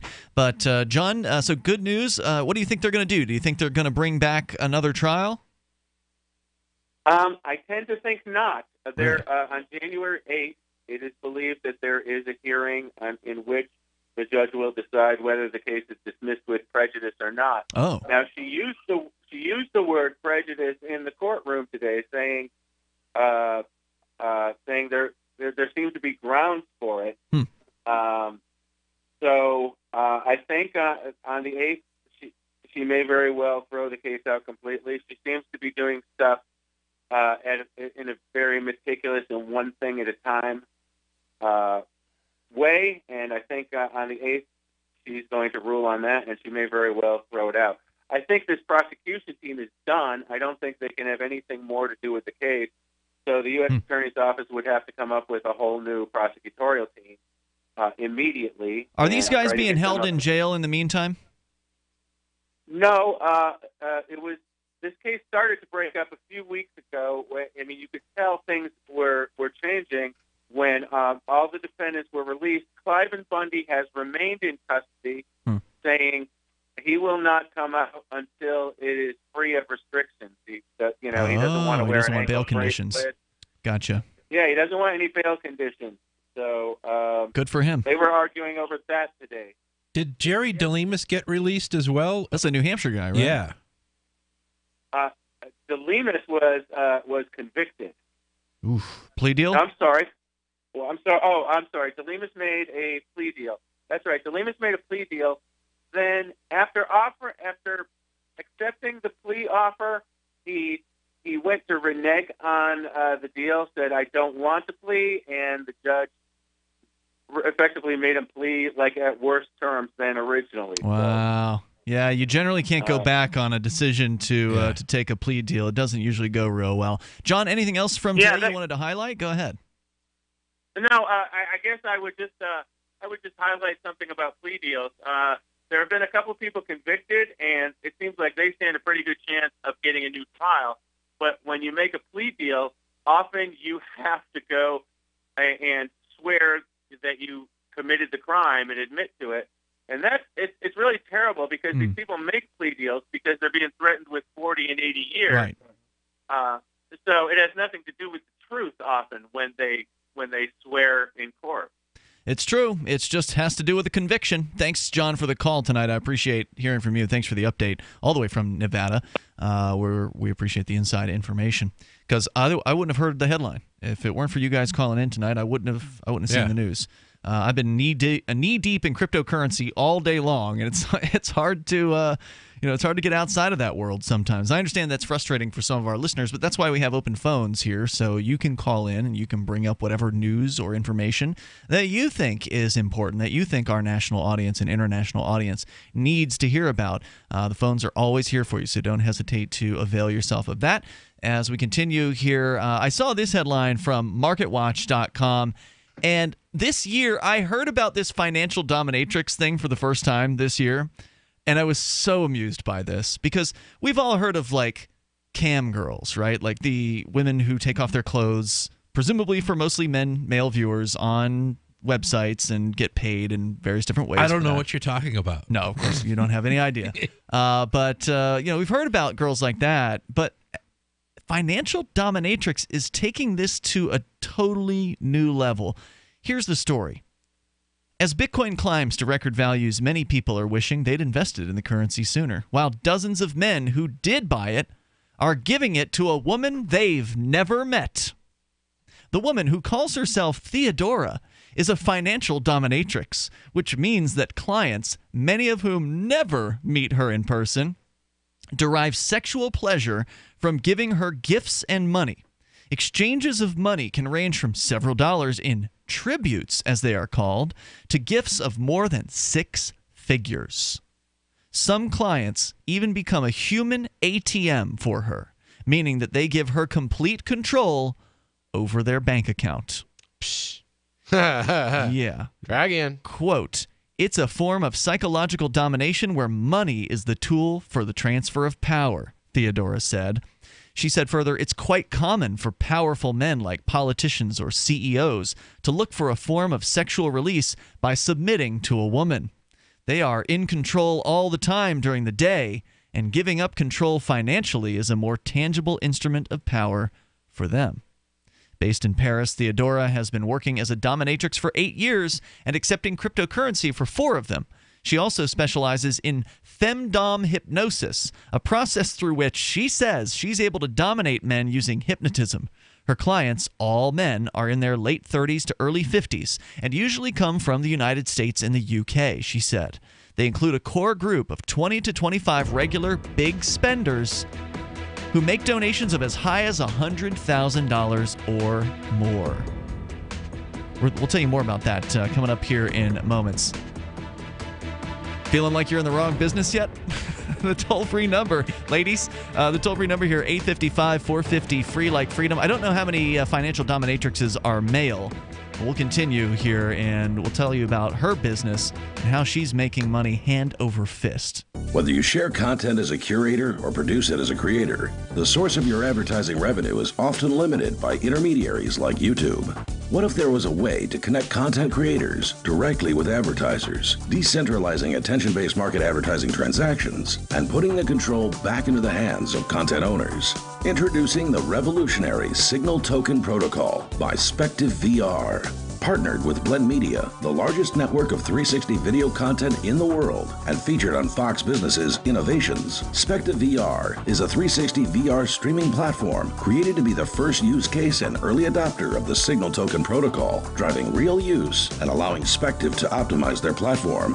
SpectiveVR.com is hosting a pre-ICO for Signal Tokens starting December 8th at a 40% bonus. For early access to the token sale and an exclusive 60% token bonus, sign up for the email list at SpectiveVR.com.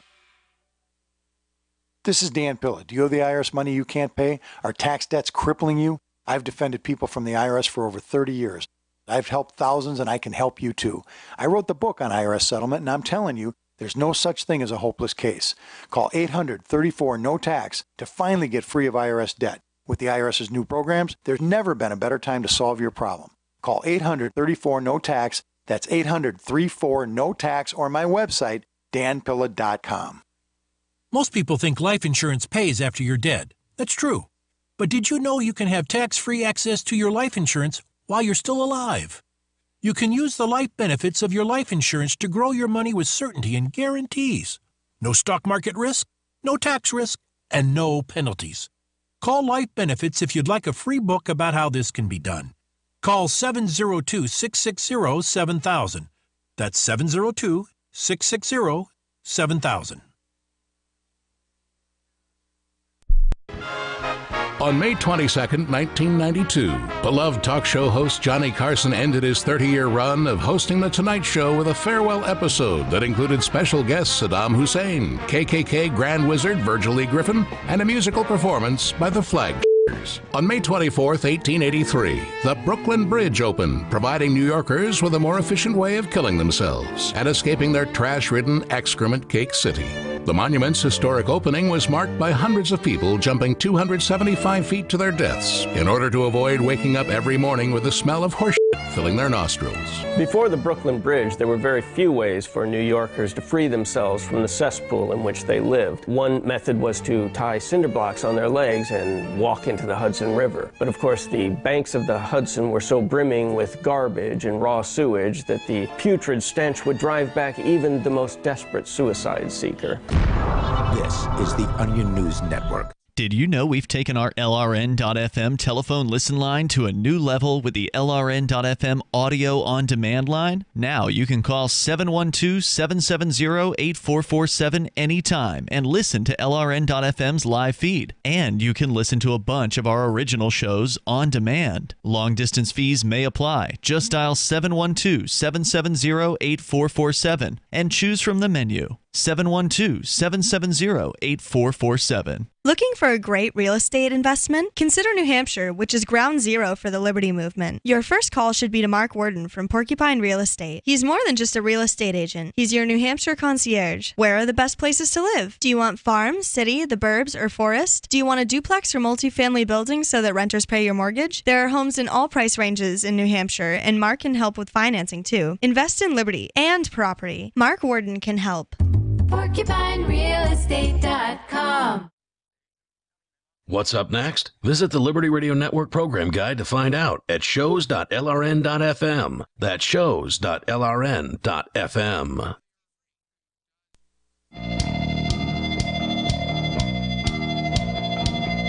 This is Free Talk Live, and if you are a financial dominatrix, we want to talk to you, as long as you won't charge us for it. Pass me your crypto. You know, we've all heard about like sex lines where you pay 99 cents a minute or whatever the 1-900 numbers. I presume those things still exist, but this is a little bit different. This is a woman who, well, like a sex line, never sees, very rarely would ever meet the men in person. I'm not going to call them victims because they're choosing to get involved in this. These suckers, maybe? Yep, suckers. Dupes. Mark. I mean, this is what they want. I mean, I guess this turns them on or something to have a strange woman that they don't know take complete control in some cases of their finances. Give her access to their bank account. We're going to tell you more about that coming up here, and you can share your thoughts with us. Our toll-free number is 855-450-FREE like freedom. That's 855-450-3733. And if you want to join us online, you can do that over at freetalklive.com. We've got an email list you can get signed up for. You'll receive emails usually about once a week from us to keep you in the loop with what's happening with Free Talk Live. The email list is right there. The sign-up box is right there on the front page. Towards the center, middle, kind of top of the site. You'll see it there. Over at freetalklive.com. And we're going to continue with more on the financial dominatrix who calls herself Theodora and has a bunch of men, dozens of them, who are regular big spenders that make donations of her as much as $100,000 at once. But let's go to Doug in Trenton, New Jersey. Doug, you're on Free Talk Live. Go ahead. Hey, how you doing? Welcome. Doug Patel, S-I-T-T-E-L. Hey, I'm calling from solitary confinement, Trenton Hospital. And I had You're calling from solitary confinement? Yes. I had to record a judge tell me before I can prove he took a bribe, he would jail me first. And for over a year, I have the staff lifting my letters out of the mailbox before they can reach civil advocates. And I have many affidavits from those who witnessed this theft and are being denied medical treatment and clothing and denied shave and haircuts. My YouTube upload is Doug S-I-T-T-E-L. No. See, we had to tell you this before, Doug. You've called before, and you've called about the same thing on multiple occasions. We warned you about that, and we told you to stop, but you didn't stop. And we told you that if you didn't stop, you were going to get banned from the show for 2 months. And your ban did expire. It's true. Your ban did expire, and one of the things that you keep doing is constantly promoting your YouTube channel. We have advertising. If you'd like to promote your YouTube channel here, you can purchase advertising. You can contact Mark Edge. He will help you. You can buy all kinds of ads for your YouTube channel. Now, one plug, that's no problem. But every time you call, you plug it, and you plug it as many times as you possibly can. And anybody that actually goes to watch it is going to be bored to tears, because it's just audio clips of this guy. And when I say clips, I mean 3 hours long of this guy and what he supposedly is. Is that a high-capacity clip? Yeah, there you go. It's awful. It's one of the worst YouTube channels. I mean, at least Dave Grady gets in front of a video camera and has entertaining stuff. This is the Dave from New York, the other crazy guy that calls into the show. At least his YouTube channel's entertaining. This guy, Doug Siddle, he always calls claiming that he's in some sort of prison facility and that some kind of judge and the cops put him there and that it's all a big corruption scam. And maybe that really did happen to him, but he never respects what we ask of him to do here. So, number one would be to stop calling about the exact same thing. You've told your story once. We've heard it once. You gave out your YouTube channel. We don't need to hear the same story 20 more times every single time that you call. So I'm going to presume that you heard that because you dropped off the line, Doug, but obviously you'd been warned in the past, so if you do it again, it'll be a 4-month ban this time. The toll-free number here is 855-450-FREE like freedom. That's 855-450-3733, and you can bring up anything you want, just not over and over and over again if it's the exact same thing. But it's important. So I'm sure it is very important to him if that's actually what has happened to him. I mean, if he's really been railroaded into a prison cell or a mental ward or something like that without his consent, that's terrible. But, I'm sorry, I'm not going to sit there and listen to 3-hour-long bad audio of what he claims is evidence to support his case to try to somehow do what? I can't do anything about it. I'm not in New Jersey. I'm in New Hampshire. And even if I was in New Hampshire, there would be very little that I could do against a judge's order to lock you up. And it wouldn't surprise me if New Jersey's system was that corrupt. I mean, it is one of the least free states in the United States. Yeah. So, I mean, if you want, if you care about freedom, you really shouldn't be living in New Jersey. Now, I don't know if Doug cares about freedom because I don't know anything about him because all he's ever told us is that he is, in some sort of facility. And again, how do you call collect out of, or how do you call a toll-free number from out of most government lockups? I've never seen that before. So I don't know if I actually buy what he's trying to serve up. I think that he's either crazy or is just concocting stories or both. But anyway, there you go. There's Doug for you. The toll-free number here is 855-450-FREE like freedom. We're talking about financial dominatrix. dominatrix is. I guess this is a thing, and I don't know for how long this has been a thing, but she says she's been doing dominatrix work for 8 years and has been doing accepting cryptocurrency for 4 of those 8 years. And she'll explain later on that that's because it's hard to get payment processors if you're doing sex work. Now, technically, this isn't really sex work because no sex is involved, but there may be self-pleasuring involved on the other side of things. That's at least what she claims. She says it turns on these men to give her money at her demand. So she tells them how much money to give. She tells them how much money she's going to take when they give her credit, their credit card numbers and access to their bank accounts. She says that she's got like 20 to 25 big spenders who might donate as high as $100,000 at once, some of whom she does real-time sessions with in person, as well as 200 to 300 more who make smaller contributions online, most of whom never meet her in person. She communicates with them mostly online and by phone. She does charge $25 per minute to call her and be ignored. So she doesn't actually talk to you. She just puts you on hold or whatever, or puts you on the speakerphone as she sits there and takes more money from other guys, right? She's chatting online. You're sitting on the line just because you're some lonely guy. You're talking probably, imagine, because that's what the phone sex operators do. They want you to stay on the line as long as possible. They don't want the person to get off, literally and figuratively. They want that person to kind of get strung along with conversation. In this case, she doesn't even talk to them. Oh, and she'll charge you $69 a minute if you want to actually speak to her, like receive words back from her.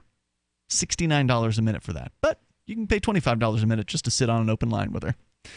I mean, it's almost unbelievable that this works, that this is actually a business for somebody. But it's true. This isn't the only person. This isn't the first time I've heard of financial dominatrixes. Go ahead. I've heard of similar things. I hear that it's something that's very common with Filipino women are doing that with a lot of American men. Really? Yeah. Well, there are apparently some old women that are coming into the store, Route 101 Local Goods, where the Bitcoin vending machine is, and they end up getting into a conversation with the staff there, and they end up finding out that the old woman believes that she has a fiancé living in Africa who is in his 30s or 40s or whatever, and he's going to come marry her, but she just needs to send him some Bitcoin because he needs the Bitcoin because he's living in Africa, and she's her fiancé, and so she believes that she's going to get married to this guy, and the guy's running the store like, look, lady, it's not what you think. This isn't what you think it is. You're getting scammed. Oh, no. He's in love with me. He's really my fiancé. I need to give him this Bitcoin. He needs to pay his rent. And then, they actually at one time, some lady came in looking for, and we're talking about thousands of dollars here worth of Bitcoin. Some lady came in there with this story, and they've had this happen more than once to more than one older lady. And they basically refused her and said, look, in good conscience, we cannot sell you this. We're not going to sell you this Bitcoin. We're not going to let you buy the Bitcoin. And then she said she was just going to go to Manchester and use the Manchester machine, which is completely like there's not a human being there to accompany the Manchester machine. So dude ended up getting his Bitcoin, and she helped her fiance. So again, it does happen kind of both ways. Yeah. Although these guys know they're getting scammed. The old ladies don't know that. They're suckers for that. In this case, these guys just love to be treated poorly. As Bitcoin, its value continues to rise, her profits have increased. Theodora estimates she makes between $7,000 and $10,000 a month in cryptocurrencies alone, in addition to the $10,000 a month that she makes by making video hypnosis sessions and financial domination videos and donations from clients in dollars. She has call her accountant.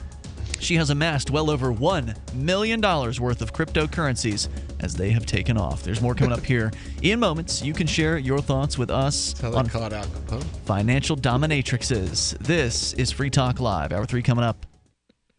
It's about time something new came along for better selling and buying online. And I found it. What now, Marge? It's buysellmakeoffer.com. Never heard of it. It's a brand new company. That's why you've never heard of it. It's the newest and best way to sell any products online. I did all the research. Sell my car? Yes. Our home? Yep. My golf bag? Your golf clubs. All of them. How about your purse collection hoard? Hey, now. You said any product. Right. I did. We get 30 days free. Really? Packages starting from only $9.95. And buysellmakeoffer.com will never charge item fees ever.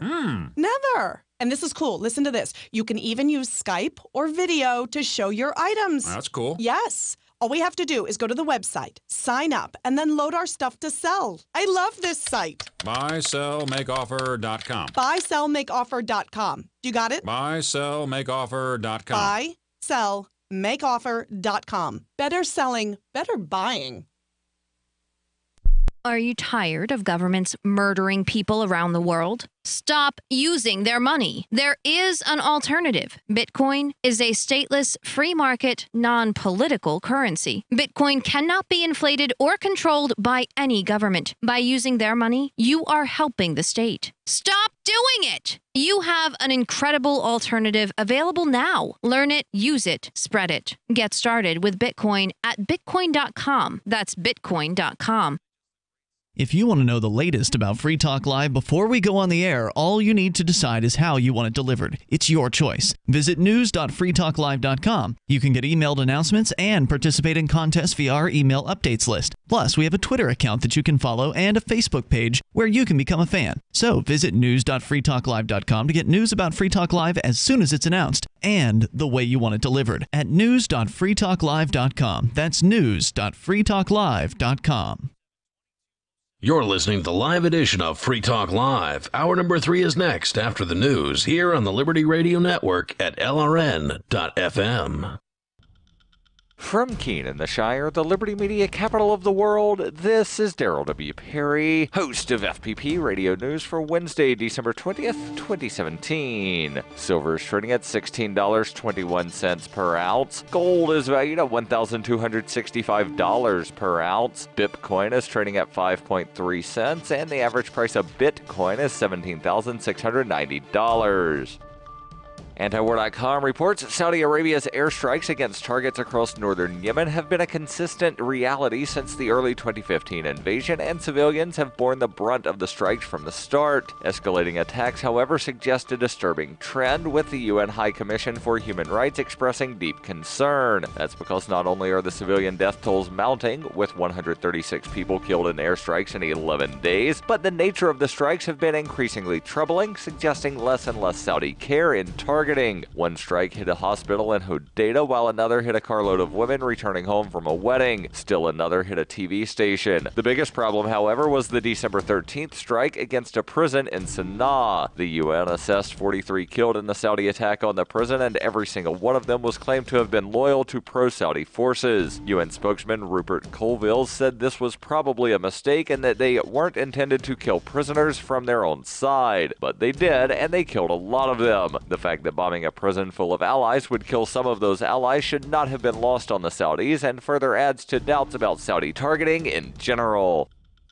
For over 40 years, Roberts & Roberts Brokerage has been a trusted source for buying and selling precious metals. Gold, silver, platinum, and palladium. They don't feed the banks. They're Bitcoin preferred and have removed the minimum purchase amount for all orders paid in the digital currency. Call Roberts & Roberts Brokerage today for knowledgeable advice on buying and selling precious metals and a forward-thinking approach to new technologies. 800-874-9760 or visit online at rrbi.co.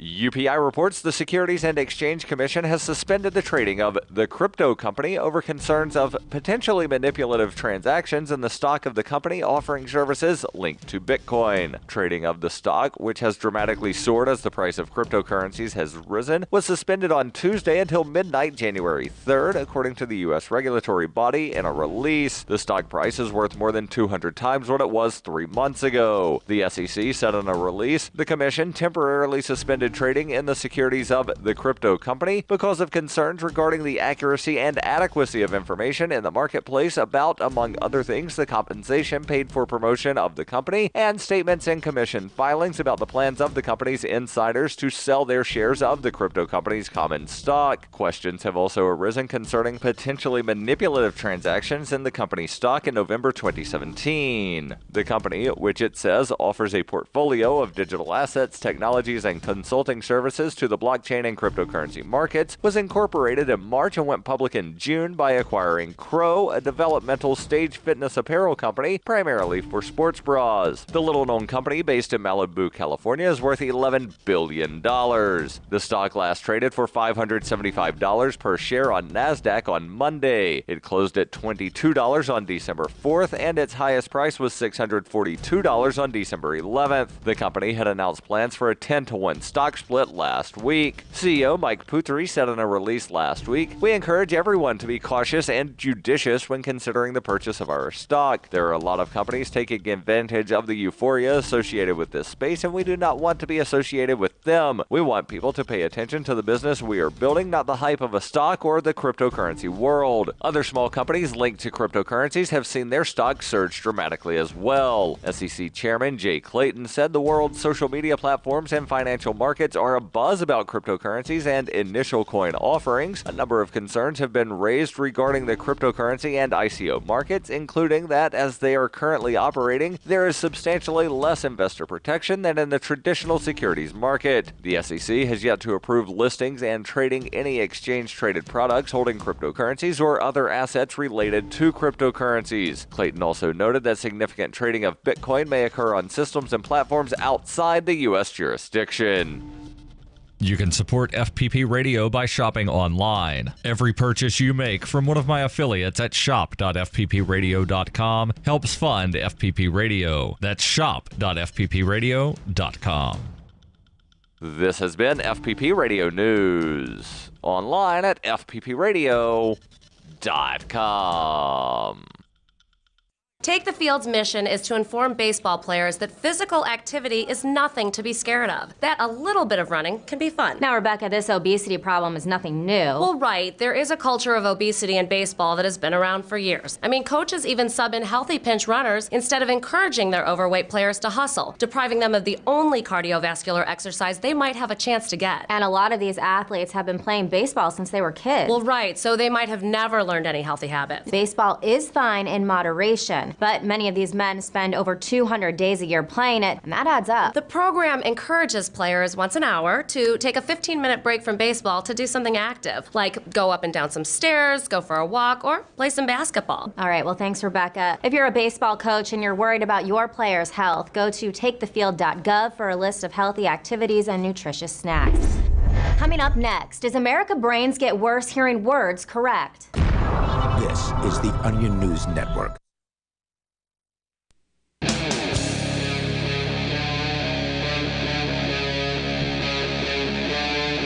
Free Talk Live. Welcome to the third hour of Free Talk Live. You can bring up whatever is on your mind. Our toll-free number is 855-450-FREE, like freedom. That's 855-450-3733. We do have Skype at Skype username LRN.FM. With you here tonight, it's Ian, Mike, and Will. We're going to go back to your phone calls and thoughts here, but we're talking about a financial dominatrix. Now, this is something that I don't think, I mean, we've talked about a lot of stuff on Free Talk Live over the years. In fact, years ago, we actually interviewed a dominatrix on the air, like a real one that actually had a dungeon and like. But a financial dominatrix, isn't that really a person's wife? No, in this case, it is a total stranger that men online will give thousands, if not hundreds of thousands of dollars to, will give her access to their bank accounts in some cases, and basically allow her to tell them how much money to give to her. And apparently they get off on it. So we've talked about dominatrixes in the past, but like real life ones that have whips and, you know, they'll tie down business executives or if whatever. If she was really providing value, she'd be giving them good financial advice as well to do with the money that she lets them keep. Well, that's just the thing. These guys are people that have so much money, you know, it doesn't really matter to them, obviously. Although she's got different sort of price ranges as far as the people that end up giving her money. We'll tell you more about what she does here in moments. And first we go to your calls and thoughts, though. We've got Dick. He's in Alaska. You're on Free Talk Live. Hello, Dick. Hey, Ian. What's the Bitcoin Cash price right this minute? Oh, that's interesting. It is $3,600.50. Yeah, I finally found thanks to Will, I finally found a nice live ticker for Bitcoin Cash. It's a site called tradingview.com because I've been looking for that and I hadn't found one yet. So anyway, yeah, there you go. Almost $4,000, not quite, but 3,500-ish, 3,600. So it dropped a little. It sounded like it dropped a little bit from last night. It's been oscillating. It was down as low as 3,400 earlier today, and it just picked up to 3,673. Yeah, it peaked up at around 4,200 late last night. So yes, you're correct. It's on the way down. Well, we'll see what happens. Were you calling for more than just a price update? Because I would hope that people will call National Talk Radio for more than that. We're going to start charging for those kind of quotes. Well, you know, Ian, maybe someone else needs a price update out there, and they were just too nervous to call. So maybe I'm doing them a favor. Do you want to share how you feel about, Bitcoin Core versus Bitcoin Cash? Do you have an opinion on that? I prefer Bitcoin Cash, just solely because the block size, and I think it has a better philosophy behind it. It seems like Bitcoin Core is going in the wrong direction. And as you mentioned, it seems broken. So if they don't fix it, I don't think long term it has much viability. Yeah. I've heard people, even educated people, describe it as a store of wealth, whereas other currencies would be transfers of wealth, I think is the terminology they use. And to me, that doesn't make any sense why you'd store. If you had the choice, I would always prefer to store my wealth somewhere where it was easily transferable. Right. Right. And that's one of the, I think, the concerns for a lot of people with Bitcoin these days is they're worried that if they try to get out, that they won't be able to, because when there's a rush for the exits, the fees will escalate even more than they already are. And right now, you're looking at over a $30 median fee right now to send your typical Bitcoin transaction. If all of a sudden there's a big crash in the price and people are trying to sell, you're not going to be able to get on Coinbase. That will just finally force Core maybe to fork it and allow some scaling to be implemented. Could be, but unfortunately, it might be a little too late for them at that point. Dick, anything else you want to share tonight? Yeah, what's the price of Bitcoin Core? About $16,600. Thanks for the call tonight. I appreciate hearing from you. The toll-free number is 855-450-FREE like freedom. Chris Reitman, who's our Thursday night co-host, if he were here right now, I'm sure he would be going off on the fact that the gentleman there, Dick, called Bitcoin Core broken. I agree, and this is the big discussion he and I have been having, is that, hey, he thinks it's bad to say that it's broken because you want to only say like positive things about cryptocurrency. And I get where he's coming from. He's the one dealing with the public, although I do too. I promote cryptocurrency in the public, and I promote it to local business owners and things like that. But I don't think that being dishonest, and I'm not saying he's being dishonest, but I just don't feel like I'm being honest enough if all I'm saying is, yeah, you should buy Bitcoin. No, you shouldn't buy Bitcoin if you don't buy less than, or if you're going to buy less than $100 worth because of the fees. It's incumbent upon us to explain to people what these fees are and why, they're bad. Well, it's all a matter of what's your intended use. If you're buying it to spend it, the fees are crazy. Yeah. Absolutely. But if you're buying it to hold it, the fees are, it's not that big of a deal, depending on how it goes up in value. If it goes up in value. And I think that I don't know anybody who actually understands Bitcoin who doesn't believe it's not going to go up in value. It's going to go up just by how quickly is the real question. And, how much volatility between now and then. I mean, you don't know. It could fail tomorrow. Probably won't, but it could. I mean, anything's possible. The sweet meteor of doom could hit Earth tomorrow. That's true. That is also that's possible. That's exceedingly unlikely. Right. And you probably would see that one coming. I would hope somebody would notice that. Richard is on the line in Mojave Valley, Arizona, listening to K-Talks. Hello, Richard. Hi. Hey. I was wondering, in our area here, they've got these little storefronts where you can buy and sell the precious metal stuff, the gold and silver and platinum and miscellaneous. Do they have the same thing with Bitcoin? Storefronts? Like physical storefronts? Yeah. There's one store in New Hampshire called the Bitcoin Shop where you can actually buy and sell Bitcoin. There are some other places that have Bitcoin vending machines in them, and many of those will only allow you to buy. They will not allow you to sell. So yes and no, I guess, is the answer. It depends, is the answer. Well, I was just wondering that, is there a way to research it and find out if they have addresses somewhere, or do they just don't exist? So in the world of cryptocurrency, you're more likely to have success online. As far as buying and selling cryptocurrency like Bitcoin or Bitcoin Cash or Dash or one of these other ones, there are online exchanges, which you're actually having some fun with one of those exchanges right now during the breaks. That you can go to. These are sort of the online digital equivalents of what you're talking about, a store where people could come and trade these currencies. In the case of the online exchange, though, there's not as much of a limitation in space. You can have thousands of people on these sites as long as they're not crashing like Coinbase or Kraken does. But if they've got their S together as far as their tech is concerned, then they can handle thousands of trades going on at any given moment. And so that's the way that most of these cryptocurrencies are traded. It's much less common to find two human beings meeting in person and trading cryptocurrencies. It happens, and there are websites like localbitcoins.com that will actually help you meet people that are willing to meet you in a physical reality and purchase and or sell Bitcoins to or from that person. I always was very paranoid about meeting people that way. They could rob you. Yeah, in theory. Well, you could meet them in public places, and there are safety measures. And I've used it, but I've always gone there armed. Sure, you're in New Hampshire. Why wouldn't you? Usually the feds. So, Richard, I don't know. Does that answer your question? Yeah, that's fine. I appreciate it. Thank you for your time. Hey, no problem. And there's all kinds of help and forums and things like that on cryptocurrencies online. So definitely start, looking online. Of course, you can always go to the Free Talk Live forum at forum.freetalklive.com. We even have cryptocurrency subforums there because people, they do want to talk about this stuff. Thank you, Richard, for the call tonight. I appreciate hearing from you, although not everybody does.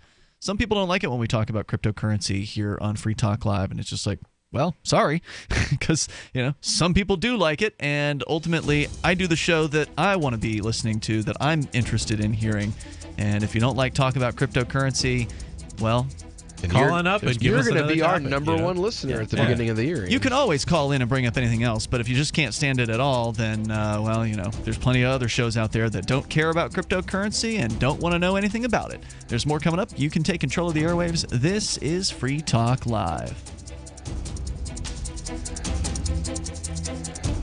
Called it elephant skin. It was rough, wrinkly, like a Brillo pad. His hair was falling out in clumps. Petey stopped eating and all his hair fell out. Our golden retriever, Sundance, he scratched incessantly. There was hair all over. DINOVITE.com. 859-428-1000. The omega-3 fatty acids. Flaxseed, zinc, alfalfa, the digestive enzymes that are cooked out of regular dog food. Dinovite is nutrition. Within 2 weeks, the shedding slowed down to almost none. The scratching went away after a few days, and Sundance's coat was starting to get shiny and glossy. It's a 180 turnaround. His skin has cleared up. He's not in pain. If your dog has shedding, dry skin, excessive scratching, do the Dinovite. 859-428-1000. 859-428-1000. Dinovite for life. DINOVITE.com. I got my Blink home security system delivered right to my door. I downloaded the app and it walked me right through the easy setup. Even with my complicated router system, I was done in like 10 minutes. Now it notifies me whenever something moves in front of the wireless cameras, or I can just check it whenever I want right from my phone. And I got you a deal. Get 3 Blink cams for what the other guys charge you for 1, plus an extra 10% off. Visit blinkprotect.com/FTL. blinkprotect.com/FTL. blinkprotect.com/FTL. Do you want to help build a better financial system for everyone? Join Dash. Dash is Digital Cash, a digital money platform designed to replace cash and help people manage their own wealth. It's fast and easy. Fees are low and transactions are confirmed instantly. Dash is decentralized, run by users who earn rewards for helping run the network and make governance decisions. Help people take control over their financial future today. Find out more at dash.org. Since time began, tyrants have taken aim at personal liberties. Now there's a movie that aims back. The government has no more right to tell us what to put in our bodies than they have to take our guns or tell us what books we can read. 6 drug police were eaten by bears while raiding a marijuana farm. On your knees, you dirty hippie! Jesus. On your knees! What's the problem, officer? Today, many cops who enforce pot laws do so only because it provides them with cushy jobs, good benefits, and a chance to push people around. I was an undercover narcotics officer. The drug war is nothing but a farce. The Second Amendment says you gotta keep you and your gat intact. Guns and Weed, The Road to Freedom. A film by Michael W. Dean and Nima Vadadi. DVD available now at gunsandweed.com or on Amazon. That's gunsandweed.com. Makes the perfect gift. Remember, that's gunsandweed.com. Here's a chance to do a little activism while you're cruising Facebook, Twitter, or Google+. Between the LOL cats, the recipes, the hot girls, and the inspirational sunrise memes, Free Talk Live's posts pass by your newsfeed. Like them, comment. It gives us more exposure. If you don't see our posts, click like at facebook.freetalklive.com and then hover over it to click Get Notifications. It's an easy way to spread the ideas of liberty a bit further. I know you're busy, but you can spare that 1/10 of a calorie it takes to click on something. facebook.freetalklive.com.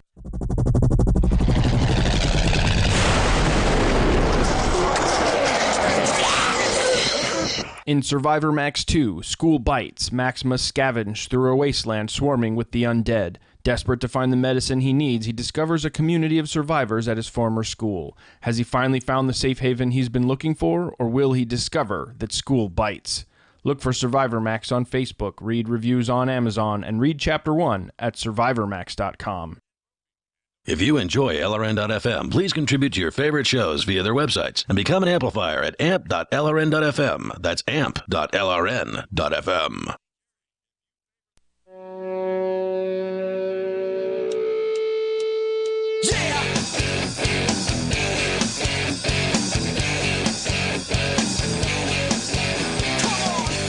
Talk Live. You dial toll free, bring up anything that you want. Our number here is 855-450 free like freedom. That's 855-450-3733. And we will not be financially dominating you. If you want to donate to the show, though, you are welcome to do that. We were talking about financial dominatrixes. We'll get back into what this lady does and how she's able to make just apparently over $1 million in cryptocurrency alone by treating men badly, which is what they want her to do. Give us your butt coins or else. Yeah, apparently. Was that a thing? Buttcoin?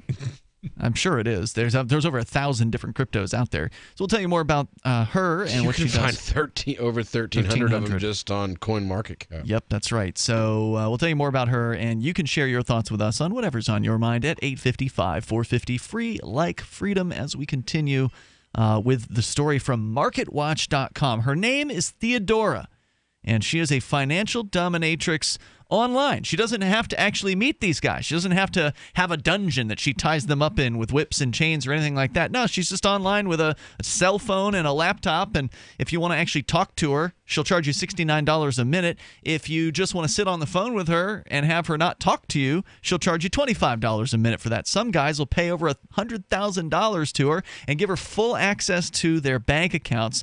According to Deborah Kaplan, who's a financial therapist, not to be confused with a financial dominatrix, said financial dominatrixes are considered a consensual form of release for many people, especially men in high-powered jobs. Quote, there are many people who feel it's an exploitative relationship, but ask most submissives if it's exploitative, and they will say it's not. They are willingly engaging in this. She added that sex workers switching to Bitcoin and other cryptocurrencies for payment is just the natural progression of the field, noting that the sex industry often drives innovation. Think porn films and the evolution from the VCR to streaming. Cryptocurrencies and blockchain technology, she said, will find its way into our economy anyway, and this is just one avenue. Quote, this is how you keep Jerry Springer from accidentally paying a hooker with a check. Was that a thing? Did that happen? That actually happened, Wow. yes. I missed that one. Theodora claims to be the first dominatrix to create a hive of crypto followers, but she said many women are now attempting to follow in her footsteps. I bet they are. MarketWatch spoke with the unlikely crypto investor on how she pays her bills and what she thinks about the future of crypto. Question to Theodora: how long have you been working as a financial dominatrix? She says it's been around 8 years, but my online presence is quite recent. I was doing really well with a very niche clientele, but now I have the ability to make it more mainstream. Thanks to social media, I can reach people who wouldn't previously dare to delve into financial domination, but now they can try it to some extent. Oh my God, how many Bitcoin millionaires do we know that are like getting freaky on the low with this chick? When did you decide to start taking cryptocurrency? MarketWatch asks. She says, in this business of domination, it's common for dominatrixes to take crypto payments. We cannot take PayPal because they blacklist sex workers. I've been making my clients mine for me for a couple of years. Dang. So she literally tells these dudes who Go are invest 10 grand. So we've got Snow White and the Seven Dwarfs. she's having them mine for her. And that means that they're using their computer equipment to round-the-clock generate cryptocurrency that then flows into her wallet. So they're spending the money on the hardware, on the power bill. They're taking care of the server setup. You know, if they know how to do it themselves, or they're hiring somebody to do it, they're going, or they're going, you know, go to pool.bitcoin.com. You can start your own Bitcoin miner there, and then she just gives them her I'll take address. care of the computer for you. Now, and if I'm getting this correctly, they're doing all this and they're not getting any nookie. No. Sorry. She won't even talk to them. She won't even talk to them. All she talks to them, all she says is, you need to set up an Ethereum miner for me right now. You know? Like, or however. I don't know how it sounds. Do they have a safe word? Right? Is there a point where I can be like, oh my God, you've drained my wallet too much? So MarketWatch asks, what is your crypto slave farm? She says, it's a little tool where people use the resources of your computer to mine cryptocurrency for me from a distance. So even though it might be a tiny amount, I have quite a lot of traffic on my website, so it adds up nicely. Question, how do you make money in cryptocurrency? She says, I take donations and I also have people mining for me. I take a lot of geek clients who like new technology, and they were really excited when I taught them how to build a mining rig for me so they could mine 24/7 from their home. For her, not for their own benefit. Here's her update from her. She's got a Twitter, @TheOnlyTheodora. New, join my crypto slave farm. Want to serve me financially but can't afford exorbitant tributes? And then she's got a website where you can go and get yourself set up to mine cryptocurrency for her. So she's like a dominatrix, but they took all the fun stuff out. I hope it's off to work we go. What other kinds Why not just get married, yo? I mean, if I want to spend money and not get laid. What other kinds of cryptocurrencies do you own? She says, I have 7 or 8 different currencies. I see it a bit like play money and try to adjust to which is growing the most. If you anticipate growth, that's where it will become interesting. Everyone's now interested in Bitcoin because the growth has become exponential, and soon it will be too high for individuals to invest in, so you have to invest in others. I think it's smart, she says, to have diverse portfolios of currency. Meaning, to have the diverse portfolio. You don't get it, little man. Right? You got to hand it all over to her. Maybe she needs to be financially dominated by like a trading guru. Well, who knows what she's into? For real. But here's another question from MarketWatch. Do you cash out your crypto or do you hold it? She says, I hold it, but it depends on the currency. I have my favorite currencies that I'm betting on. Bitcoin could crash in 2 days. You don't know what's going to happen. So if you have enough to invest in smaller currency, you should. She says, for me, it's play money. You have to bet on several currencies. Well, of course it's play money because you didn't earn it. You know, you didn't actually go out there and do anything for it. You're pretty and you know how to use social media. So good for you, man. I'm glad that people can make money like this these days. It's amazing. What the new economy is. You're going to see a lot more of this, I think. Yeah, absolutely. Especially if this news story gets out there, everybody is going to want to get in on this. How do you decide what to invest in? Do you have a background in finance? She says, funnily enough, I learned via my clients because lots of them are high-profile businessmen, so they know about money. It's digital cuckolding. That's what it is. Except nobody else, well, they don't get to watch her have sex either. Right? Isn't that what there's different forms of cuckolding. Like, I used to date a girl who had a guy that, like, he wanted her to put stick pins in his scrotum and stuff.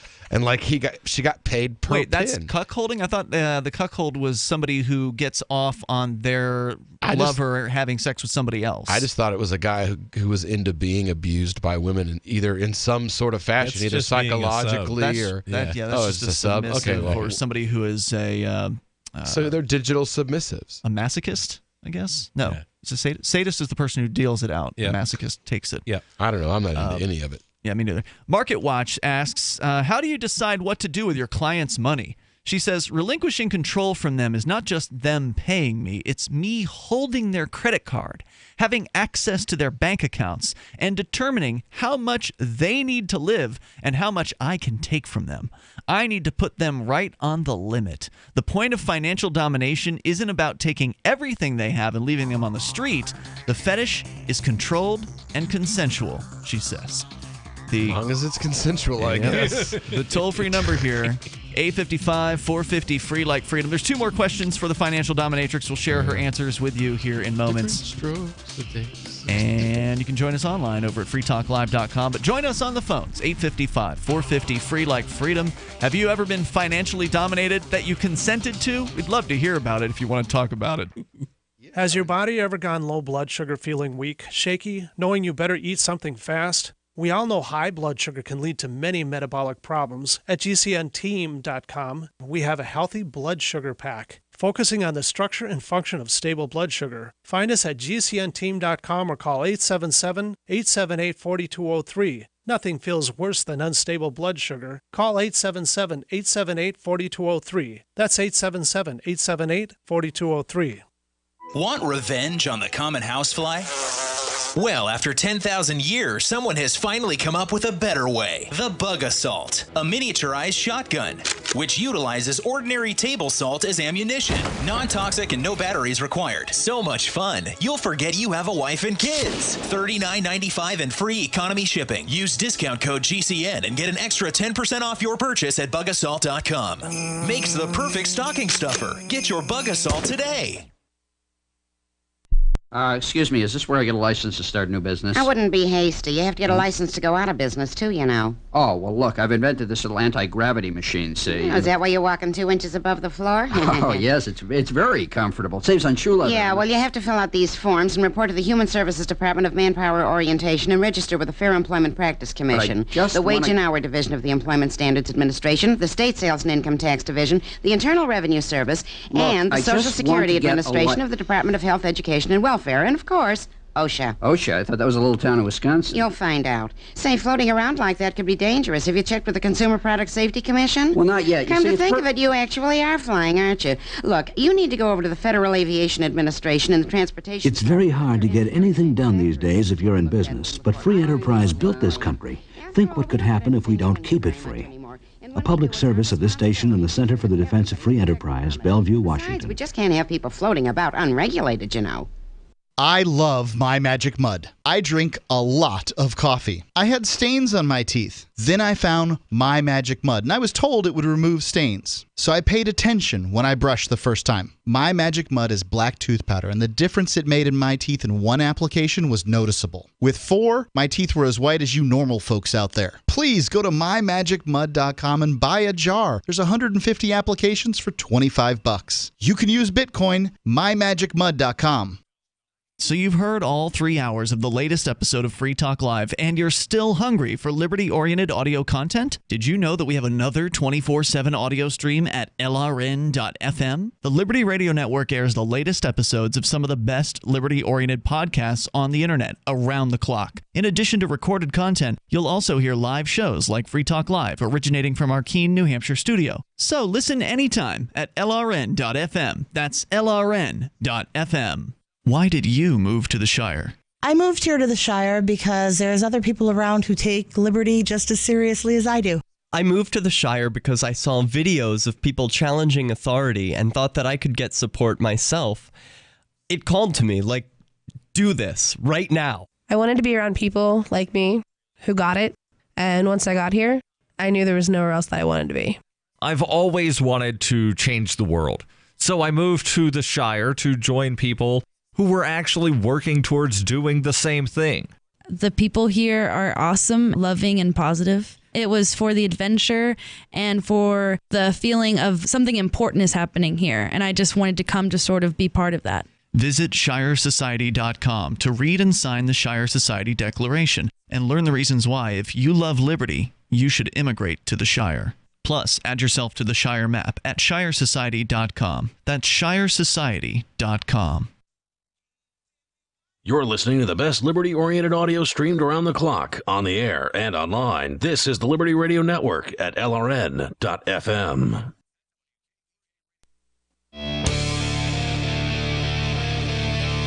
Free Talk Live, dial toll free, bring up what you want. Our number here is 855-450, free like freedom. 855-450-3733. We've got Skype, and the Skype username here is LRN.FM. Joining you in the studio tonight, it's me, Ian. Mike. And Will. A little bit more here on the financial dominatrix. But first, Will, you wanted to promote something tonight. Your show. Yeah, man. I mean, The Call to Freedom. For all those people out there that are, you don't like listening to Free Talk Live if they talk about cryptocurrency, this show's not for you. Your show, you mean? Yeah, the new show is not for you. We're moving to prime time, so we'll be on 4 to 7. We'll be on live right before Eastern. Free Talk Live, Eastern time. And it's going to be a whole different kind of thing. Yeah, Monday through Friday. Basically what we're going to be doing, we're going to be having some of the heavy hitters from all across the cryptocurrency and cryptography industries. We're going to be bringing developers for new and up-and-coming ICOs, new up-and-coming coins. We're going to be bringing people from the investment industry, and we're going to do call-in political talk for a couple of hours. Mm-hmm. But in the middle of the day, we're going to have a crypto hour. It's going to be brought to you by the BitPlus Network. And we're going to devote that hour every day. We're going to have a guest on from somewhere in the cryptography community. It could be somebody who's working on new security software. It could be somebody that's working on hardware wallets. It could be, you name it, whatever weird little coin you're into, we're probably going to have one of their developers or promotional team on. We're also going to be giving away free currencies. Are you just going to be pimping these coins, or are you going to ask tough questions? So we're going to be asking tough questions. We actually have, my co-host is the founder of cryptocurrencycheck.org, which is an inside the community, basically like a rating system, like a Yelp for ICOs, cryptocurrencies. And the idea is, because you have such a huge influx of new investors in the crypto community, you're going to have, when there are these scams, you're going to have calls for government regulation.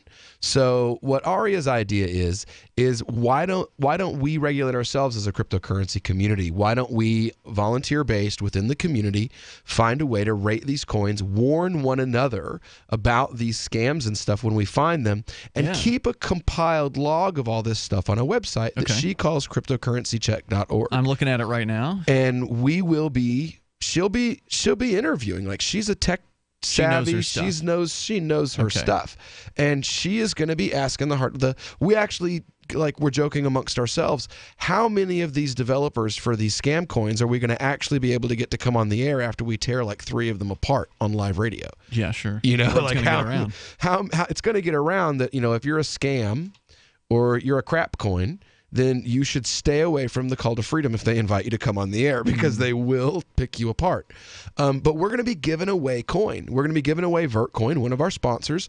Every week, we're going to be giving away a big Vertcoin prize. You just listen for the shower sound, and boom, call in to the LRN hotline, and bam, there you go. You get the prize. Okay. We're also going to have tokens, ICO tokens, BitPlus tokens, Dogecoin, Insane Coin, Mincoin, all these different smaller coins. We're going to be giving away Electroneum, and sometimes we'll be giving away butts, or butt coins. Is that really a thing? I mean, yeah, you guys joked about that earlier. Thing. And then there's also useless Ethereum token. We may buy a few million UETs to give away. So you may call in and get 5,000 UETs, and you may call in and get $20 worth of Dash. You never know. And the sponsors of the show are going to be the ones who actually... there's no Buttcoin on CoinMarketCap. Well, I've got Buttcoin right here. I've got their website open.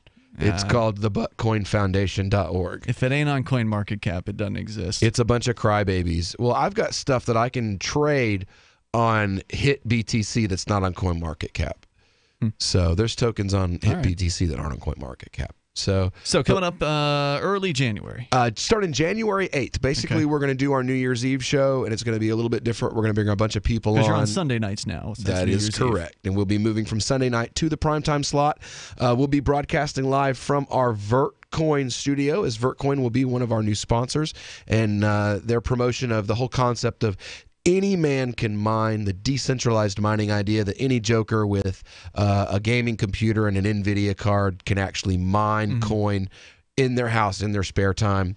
And also you can do it for Theodora, too, if you want. She'll take the mining proceeds. Yeah, exactly. You can get into that if you want to. And we'll also be our Crypto Hour will be sponsored by BitPlus Network, which is a new POS system that came up with the idea that instead of pitching, hey, you can accept Bitcoin, to businesses, they would pitch the idea of, hey, we'll make your credit card systems work better. And as an added feature, you're also able now to take cryptocurrencies. So it's a whole point of sale system that they're pitching to people. Instead of just a cryptocurrency so you're going to learn side system. A lot more about all of those situations and sponsors on the Call to Freedom coming up in January. Stay tuned to LRN.FM because we'll be talking more about it as it gets closer. And just a couple more questions here for the Financial Dominatrix. This is a lady who is literally paid by guys who are supposedly high rollers, big money guys who have a lot of influence. They might be heads of industry. They've just got more money than they know what to do with, apparently. And so they want to be told what to do with it. They want to have this woman that they've never met before go into their bank accounts, send her their credit cards, and then she just decides how much money to take. And in fact, here's a question from MarketWatch about that question. Do you have to budget for your clients then? Because she explains that they are relinquishing control to her and she must put them right on the limit between how much they need to live and how much she can take from them. She decides. She says it does involve a lot of budgeting. I have to ask them how much their mortgage is, how much they go out, and if it's too often, maybe we can cut out those expenses. Sometimes they realize they were spending on very futile things, and they thank me for it.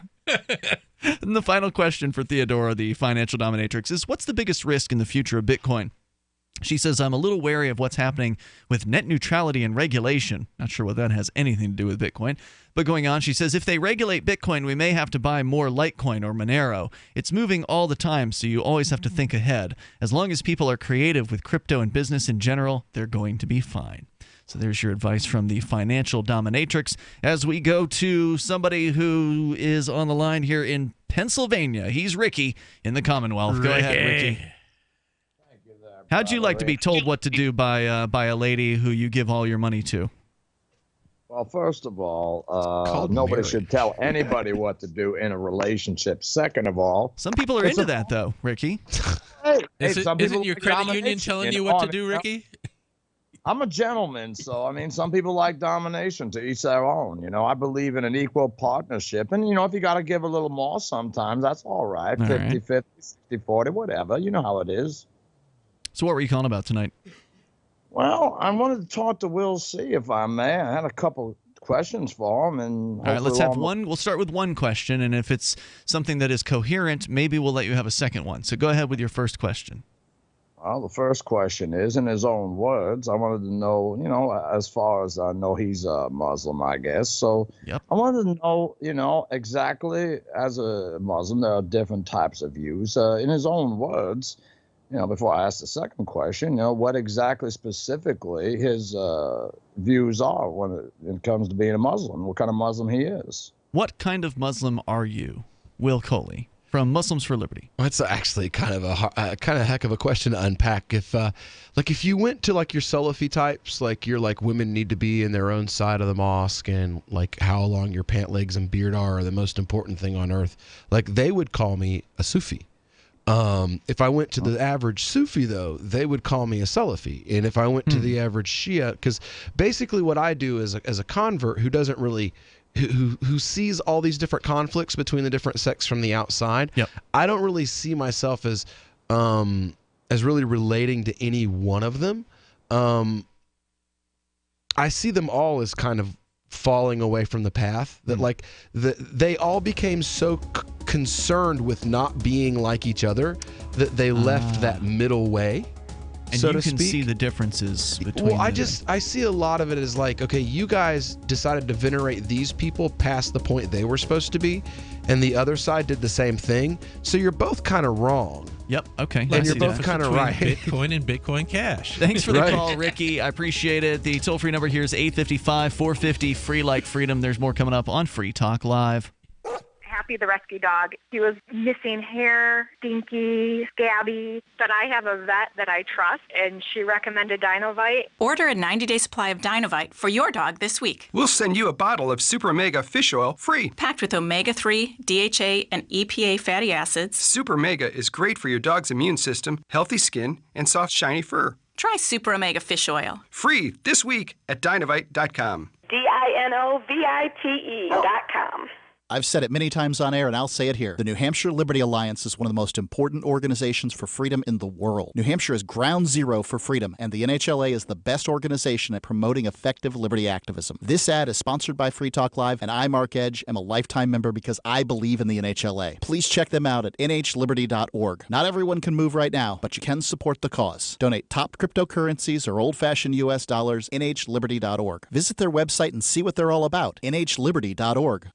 Guys, wouldn't your wife or girlfriend love it if you treated her to the very best this Christmas? Well, you can, and you don't even have to go out of your way. We're talking about the world's softest pajamas, available exclusively at Pajamagram.com. That's Pajamagram.com. Created by a team of dedicated pajama experts, the world's softest pajamas are lighter than a cloud, softer than a bunny, like cashmere, only better. She'll love the way the world's softest pajamas feel, and you'll love the way they look. More than a gift, they're a feeling, an invitation to relax a little longer. The world's softest pajamas are available only at Pajamagram.com. Visit today and give her a gift that keeps on giving, to both of you. Plus, you don't even have to wrap, because every Pajamagram includes free gift packaging, and Christmas delivery is guaranteed. So visit Pajamagram.com or call 1-800-GIVE-PJs.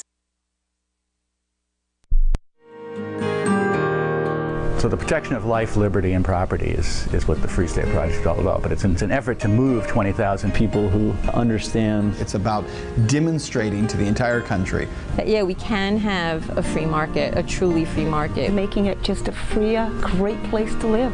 It's the world's largest voluntarist libertarian community, and it's only getting bigger. That's amazing, to be able to move to a place where other people passionately believe in being free and independent. What the Free State Project is managing to do, though, is to put their money where their mouth is. It's physically getting up across the country and saying, let's go someplace and let's demonstrate the power of these ideas. There's a lot of kind of philosophy that surrounds liberty. There's a lot of thinking about it and talking about it. But here in New Hampshire, people are doing it. 101 Reasons Liberty Lives in New Hampshire, a documentary by Free State Project Early Movers. Watch it free at 101reasonsfilm.com. 101reasonsfilm.com. LRN.FM is proud to announce our official listening apps for Android and iOS devices. Now you can easily tune into our streams anywhere, anytime on your smartphone or tablet. Just visit apps.lrn.fm or search for LRN.FM in the Android or Apple app stores. Please download, rate us 5 stars, then share the link on your social media and let your friends and family know how you're listening to LRN.FM. Download it now, free at apps.lrn.fm. Ross Ulbricht was convicted in early 2015 of running the infamous Silk Road Underground Market. The Silk Road was a gift to humanity and helped reduce the harms brought on by drug prohibition. For this good deed, Ross has been sentenced to life in prison with no possibility of parole. Now, an appeal is Ross's only chance, and he needs your support. Please visit freeross.org, where you can contribute via various methods, including Bitcoin. Visit freeross.org. That's freeross.org. While our satellite channel is free to listen to, it's not free for us. You can help us cover our satellite costs with the chip-in on the right side of the page at lrn.fm.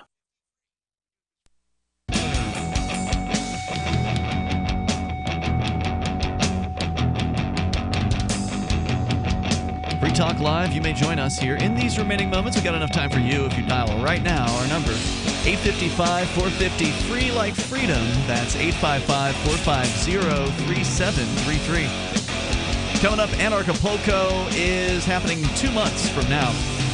Actually, technically a little bit less than that. February 15th through the 18th. Free Talk Live will be broadcasting again from the event. It was a great event last year. This year, they're moving the location to the Princess Resort in Acapulco, Mexico. The weather, of course, is going to be perfect at about that time of year. The speakers will be great.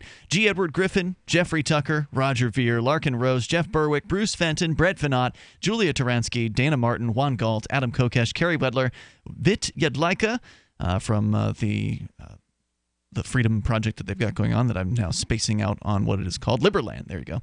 And Sterling Lujan from Bitcoin.com is going to be there as well.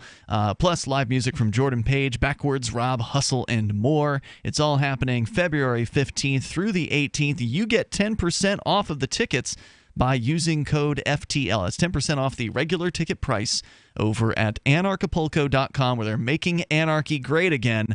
And your ticket price includes Cryptopulco, which will be the final day on the 18th. So that's included in the main ticket, but there are also extra tickets that you can buy to other events that are happening there, like the Health and Wellness Retreat, Change Media University with Luke Radowski, and more. Go and get the details and get signed up using code FTL over at Anarchapulco.com. This event is the premier, I would say, networking, party, fun, libertarian event in the world that I've attended. It's really a great time, and I'm looking forward to going back February 15th through the 18th. Go to Anarchapulco.com and use code FTL as we go to your calls and thoughts. Rudy in Bullhead City, Arizona, listening to K-Talks. You're on Free Talk Live with Ian, Mike, and Will.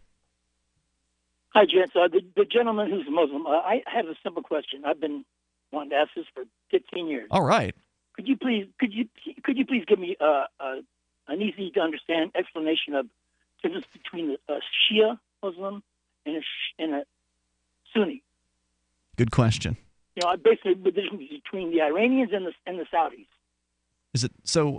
Is that oversimplification? Very much so, because the Iranians are a specific kind of Shia, and the Saudis are a specific heretical sect of Sunni. The one I could get out of Wikipedia was one side believes that when Muhammad died, that it should be hereditary, meaning his son. The other side said no, it should be the best person that could lead the faith. Is that it? Is that what they divided on, Will, back in the old days? That was the major issue, was whether or not it should be a democratically elected leader, that basically the community would choose the best from among them, and it would be based on like character. And which side supported that? That was the Sunnis. The Sunnis. And then the Shia. And the word Shia actually means sect. So to be Shia just means to not be Sunni. Oh, really? Basically, yeah. Anything that's not Sunni is Shia. So the Shia said, we want descendants of Muhammad. Well, they believed that Muhammad had declared Ali ibn Abu Talib, who was the cousin and son-in-law of the Prophet Muhammad, to be his successor. And that basically that Umar ibn al-Khattab and Abu Bakr as-Siddiq, because Abu Bakr was second, wasn't he? They colluded against Ali because they wanted to maintain the power for themselves. But that doesn't really make sense, because if that had been the case, like Ali wasn't really that worried about it. Like if you read the histories, Ali had no desire for conflict with Umar or with Abu Bakr, and he was very, very cooperative in their regimes. Like he, even on issues that he disagreed with them on, he still deferred to their authority as that political leader. And didn't fight. And when people fought against them in his name, he discouraged and spoke against it. So, it doesn't really make sense to me that he historically would be this person that was like, look, it's not worth the fight. The fitna is, the term. It's not worth the civil strife and the arguments that it would create. As a matter of fact, the part of the reason why the Muslim world ended up the way that it did, the end of the Rashidun, which was the four, they called the four rightly guided. The end of that was because Ali was trying to prevent a civil war. So he basically told Muawiyah, who was the son of the political leader that was deposed when Muhammad rose to power, look, I'll give you the kingdom, because they were the governors in Syria. I'll give you the kingdom to prevent a civil war. And he literally gave them the kingdom, and their answer was within a few years to murder his children and grandchildren, and that was what created the animosities between the Shias and the Sunni. That's why you have like Ashura and the holidays where they like some Shia sects beat themselves in the streets and stuff like that, which is totally, heretical and condemned by the government of Iran and all these things. But like that's where that stuff comes from, is because like basically the people who were the political leaders at Muhammad's day that Muhammad deposed, they rose back to power because Ali gave them the power and were like, look, I don't want a war, so I'll give you the crown.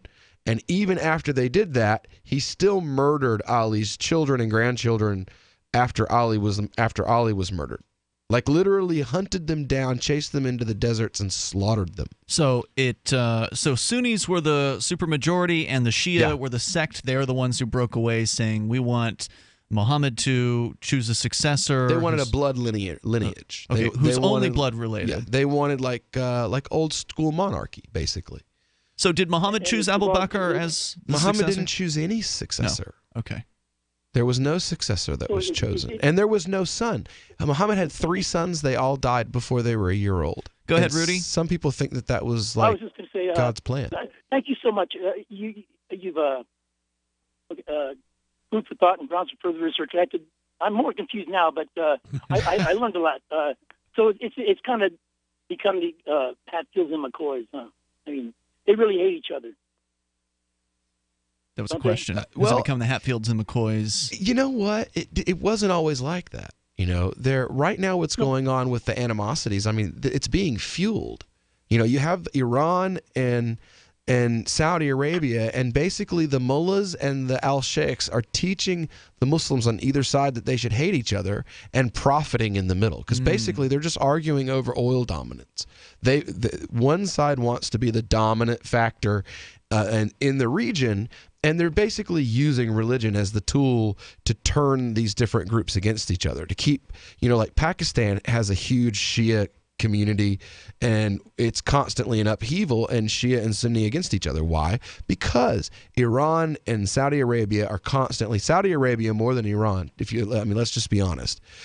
Saudi Arabia more than Iran is pushing this and stirring up these things constantly because it benefits them, and because the United States wants them to sometimes, or Israel wants them to, because honestly, they're all in bed with each other, no matter how much they try to put on a face that they're fighting with each other. Once again, it's like we were talking about earlier, the old story, where it's the same old story, just different players, different actors. In this case, it's governments, religious people, people in power. They benefit when people that are underneath them are fighting. If people are fighting with one another and they don't realize that it's the people who are pulling the strings at the top that are the ones that are causing all of these conflicts in the first place, or they want you to be distracted by these conflicts so you don't realize that you're being ruled. That's, same old story. Rudy, thanks for... Have you seen... Go ahead. Have you seen Press TV? That's the Iranian television channel. I have seen a little bit of it because it's available on free-to-air satellite, which we have here at the studio. I watch it on the internet. It is fascinating. It's I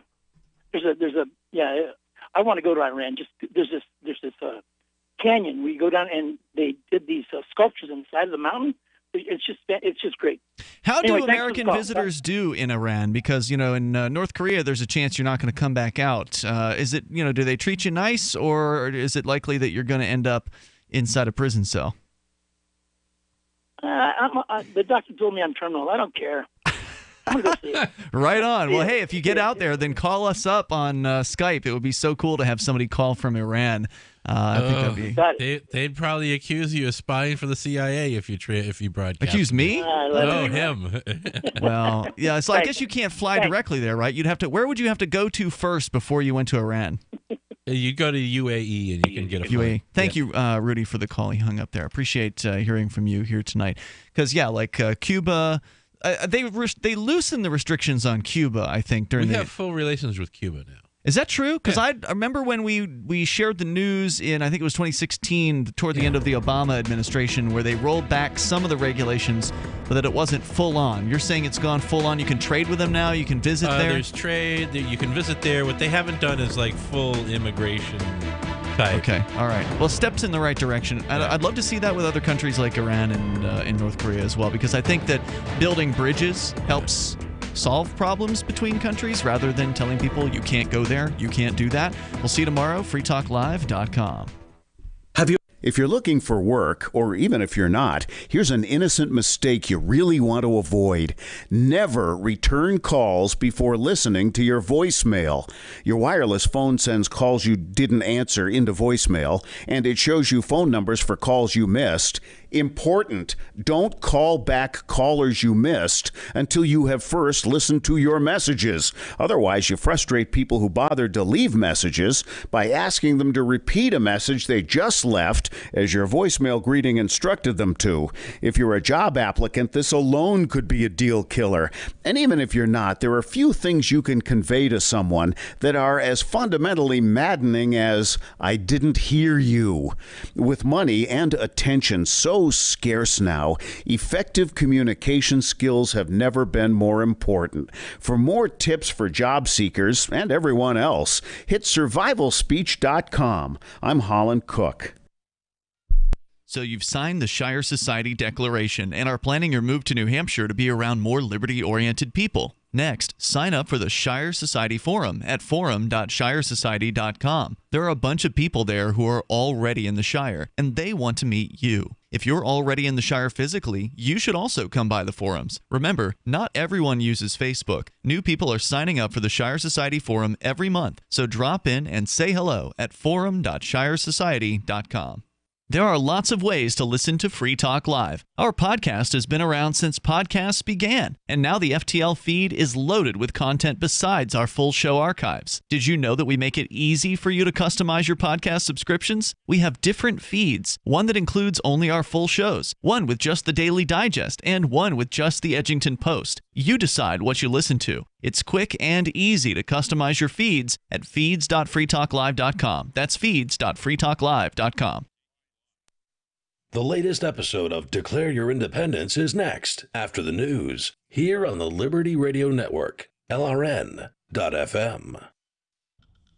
From Keene in the Shire, the Liberty Media capital of the world, this is Daryl W. Perry, host of FPP Radio News for Wednesday, December 20th, 2017. Silver is trading at $16.21 per ounce. Gold is valued at $1,265 per ounce. Bitcoin is trading at 5.3 cents, and the average price of Bitcoin is $17,690. Antiwar.com reports Saudi Arabia's airstrikes against targets across northern Yemen have been a consistent reality since the early 2015 invasion, and civilians have borne the brunt of the strikes from the start. Escalating attacks, however, suggest a disturbing trend, with the UN High Commission for Human Rights expressing deep concern. That's because not only are the civilian death tolls mounting, with 136 people killed in airstrikes in 11 days, but the nature of the strikes have been increasingly troubling, suggesting less and less Saudi care in targeting. One strike hit a hospital in Hodeidah, while another hit a carload of women returning home from a wedding. Still another hit a TV station. The biggest problem, however, was the December 13th strike against a prison in Sana'a. The UN assessed 43 killed in the Saudi attack on the prison, and every single one of them was claimed to have been loyal to pro-Saudi forces. UN spokesman Rupert Colville said this was probably a mistake and that they weren't intended to kill prisoners from their own side. But they did, and they killed a lot of them. The fact that bombing a prison full of allies would kill some of those allies should not have been lost on the Saudis, and further adds to doubts about Saudi targeting in general. For over 40 years, Roberts & Roberts Brokerage has been a trusted source for buying and selling precious metals. Gold, silver, platinum, and palladium. They don't feed the banks. They're Bitcoin preferred and have removed the minimum purchase amount for all orders paid in the digital currency. Call Roberts & Roberts Brokerage today for knowledgeable advice on buying and selling precious metals and a forward-thinking approach to new technologies. 800-874-9760 or visit online at rrbi.co. UPI reports the Securities and Exchange Commission